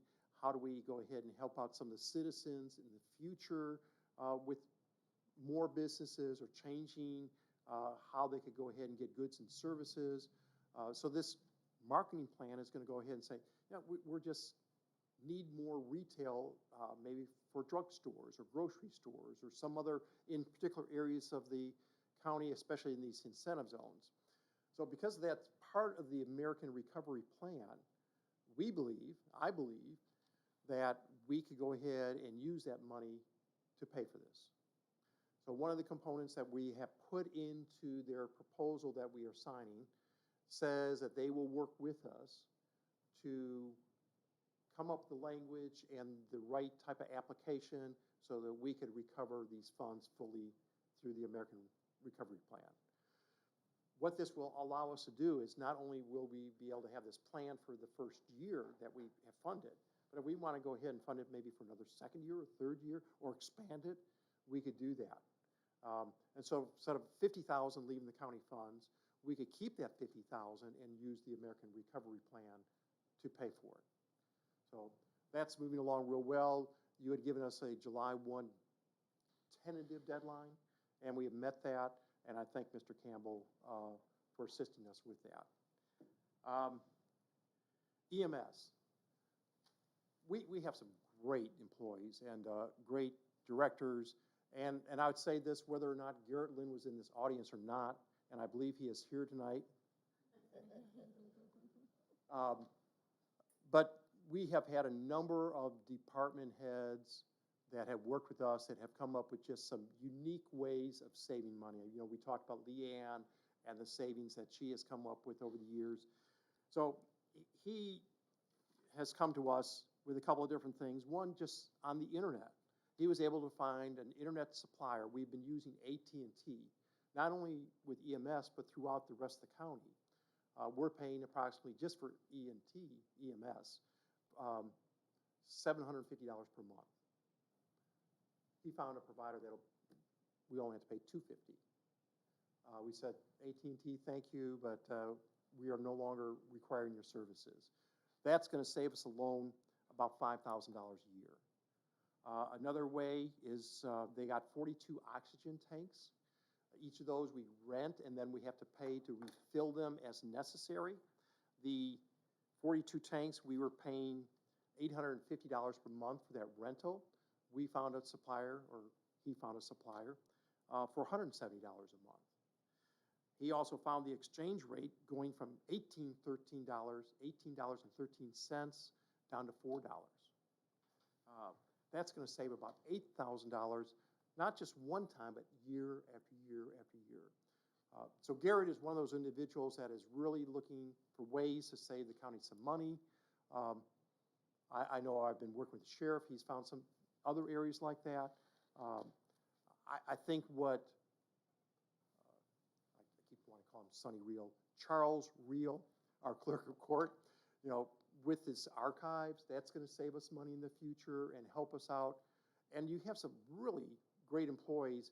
I think if we could just get them to open up and to share with us ideas and what's going on, it's going to just be a win for everybody within the county. So it's going to be better service at less price. What more can you ask for? And the last thing I just wanted to add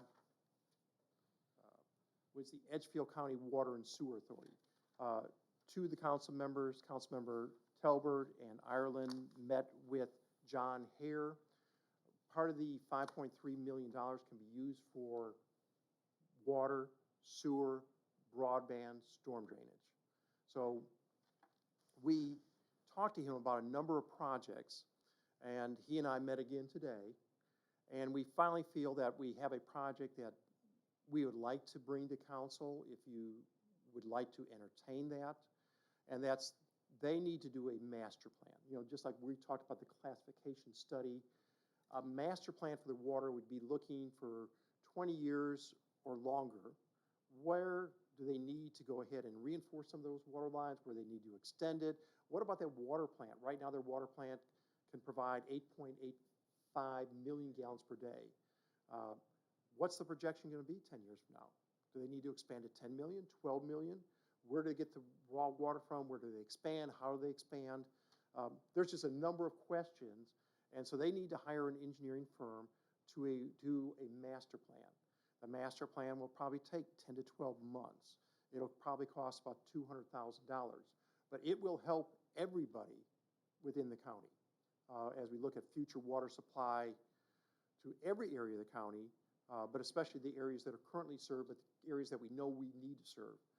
When we were there, we said if we extend these lines and tie in point A to point B, We could increase the pressure. We could get better fire flow. We could reduce the fire insurance that people are paying. But we need to start with the basic, and that's the master plan. And so I'd like council to consider, and I'll bring this to you in a resolution or probably a memorandum of understanding or agreement, that we would provide up to $100,000 or 50% of that study for looking at a master plan for them. And I think that'll be a great start. And then we have time after that to start looking at individual projects that may come up as we go forward. So those are some of the things we're working on, and I appreciate you allow me to work with you for another 3 months or less. If this is, by the way, it's on a day-to-day thing. You know, I could tell them one day, sayonara, and they could tell me the same thing. So any questions you may have? Anyone have any questions or comments for our administrator? All right. Well, we're glad that you're here. And my comments will be very brief. I do want to reiterate what's already been said. We just celebrated the 245th anniversary of the Declaration of Independence. I'm reminded that those individuals that founded our country relied heavily on divine providence in the forming of this country. They were men of virtue. And as we are growing and we experience challenges that come with growth, which are good challenges, and we talk about other people's property, what they can and can't do with it, while at the same time sometimes saying, I don't want to be told what I can do with my property. We need to think about relying on God for wisdom. And so I'm going to ask each one of us to be faithful in praying for our county, our government, our leaders, and our citizens. It is a team effort, and we have to be respectful of one another as we engage in this very important project. We're talking about the next 10 years. So I hope you will join me in that very important effort of praying for our county on a regular basis. And with that, I'll ask if there's no further questions or comments for me, I would entertain a motion to adjourn. Motion has been made by Councilman Campbell, seconded by Vice Chairman Talbot. Is there any discussion? All in favor, please signify by raising your hand. Thank you. We are adjourned. Y'all have a blessed night.